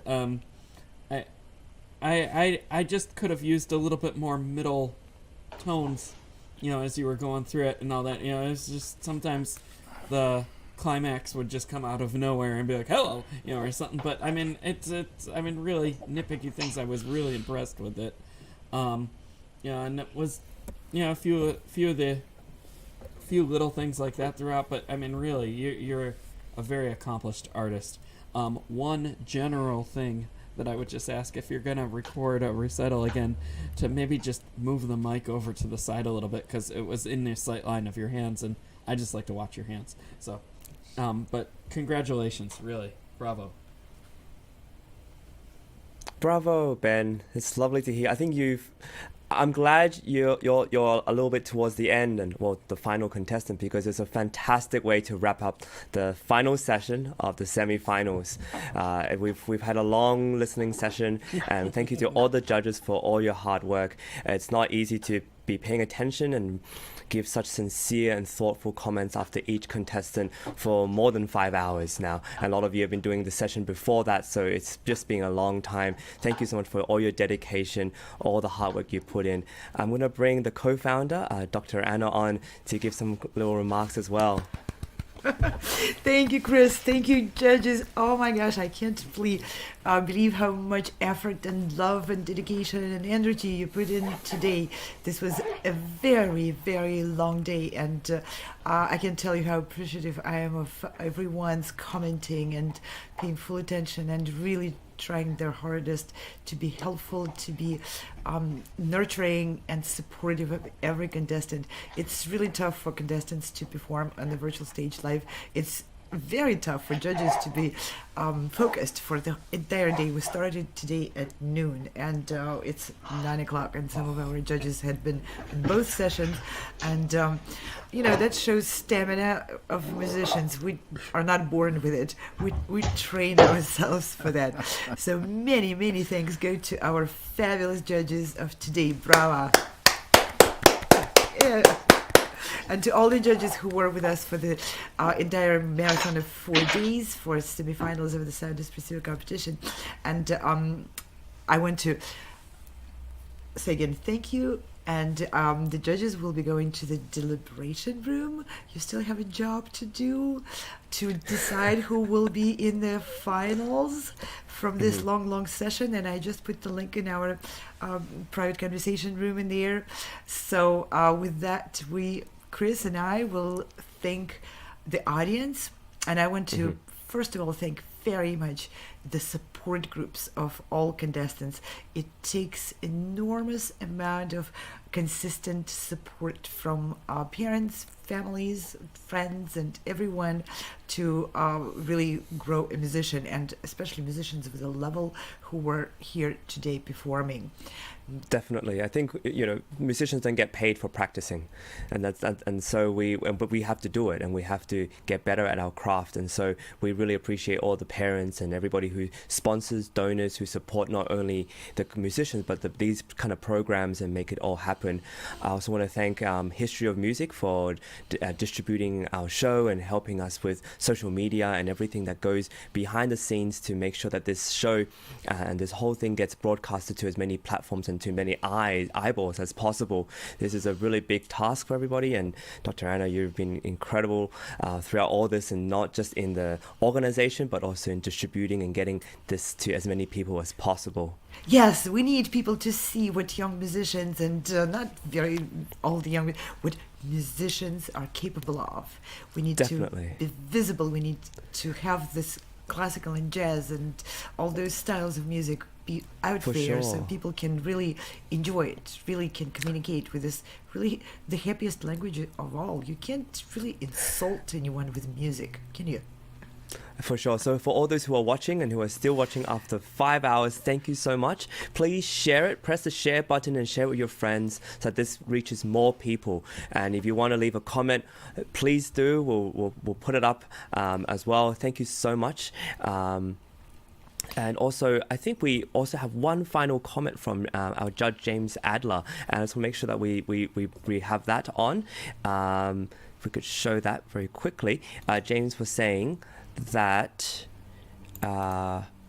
yes, let's put that on first. The including, yes, original improvisation was amazing, brilliant technique, Debussy-esque and very special. The ending was brilliant. And he also has a comment for the Chopin Ballade. He thought that it was quite wonderful, and just watched the very tempo in the main theme. The rubato sometimes interferes with the music line. And last but not least, but your jazz and improvisations were a knockout. Congratulations, Ben.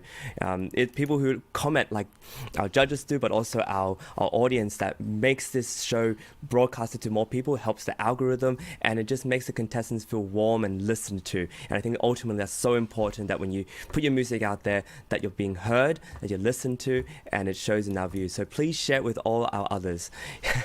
Thank you, Devin, for all your comments as well. Yeah, that's wonderful. And please follow us. Follow our channels. We're on every platform, on every social media platform. Please support this communal effort of musicians from entire world to bring music forward, to reach more people. We are reaching to you. Please reach out to us. Send us your comments and give us your helping and supporting energy. Definitely. And of course, we want to thank you, everybody in the back end. This is a huge task. There's so much going on. For those who may not know, there's another chat full of all the producers talking about who to do what. And it's an enormous task, and it takes a lot of work. So we want to thank everyone in the back end. First of all, producers like Frane, Igor, Fedor, Ante. These people do the tech checks, make sure everything runs as smoothly as possible, so hosts like Anna and I can just hop on. And of course, when I say hosts like Anna and I think I would like to say Dr. Anna does most of it as well in the back end. She's always keeping an eye out. There's a lot of work which Chris is doing. Hosts are not just showing up in there and being glorious. That's what I'm doing. I just smile and try to make sure everything looks calm and happy. So we have a bit more to do. We have to get to the judges. For the judges lounge, and then we have our finals in January. So look to January, and in the meantime, we want bigger huge thanks for everybody. Do you have any final remarks, Dr. Anna? Yes, I do. Between now and finals, follow our channel, because we'll have more news. We'll have some really interesting replays, like highlight moments of this. If you missed the whole program, there will be shorter clips, and there will be more interviews, and we will follow our finalists preparing. We'll also follow our semi-finalists who didn't make it to the finals with their improvement. So you'll watch, if you follow us, you will be able to follow the stories of people involved. There's a large community of musicians, professional musicians who judge, who help organize this competition, but also participants, their teachers. These are all remarkable people with remarkable life stories and incredible musical achievements. Follow us to see those stories unfold. You will be able to learn a lot and use that in your lives, because as musicians, we are on a mission here to improve the lives through music making, through creativity, through making community, making friends, using music as our cohesive, as our language of love towards each other and towards the rest of the world. It's been a language of love for the entire history of humanity, and we're carrying it forward. So those stories, they might help you too. Absolutely. And watch us and follow us, especially because we're very interested in process. We want to see how people improve and keep working. And you see us improve too. We'll be working on things and making it better and better. So if you follow us, you get to see our process in delivering the best show possible for musicians and for all of you. So with that, we're going to say goodbye for now, and we'll see you very, very soon. Thank you, everybody. Thank you. See you. Bye. Bye. No matter where you are or who you are, music connects us all. We started with a dream, but now we are paving the future. Welcome to the Sound Espressiva Global Competition. Fully virtual, yet bringing musicians closer together than ever before, now on a global scale. True live, inclusivity, diversity, connection, community, an extraordinary array of judges. Get noticed by companies all over the world. Prizes, scholarships, performance opportunities. Apply to be a part of the most exciting congregation of artists like nothing you've ever seen before. We guarantee quality and leave no musician behind. We can't wait to hear you on the virtual stage.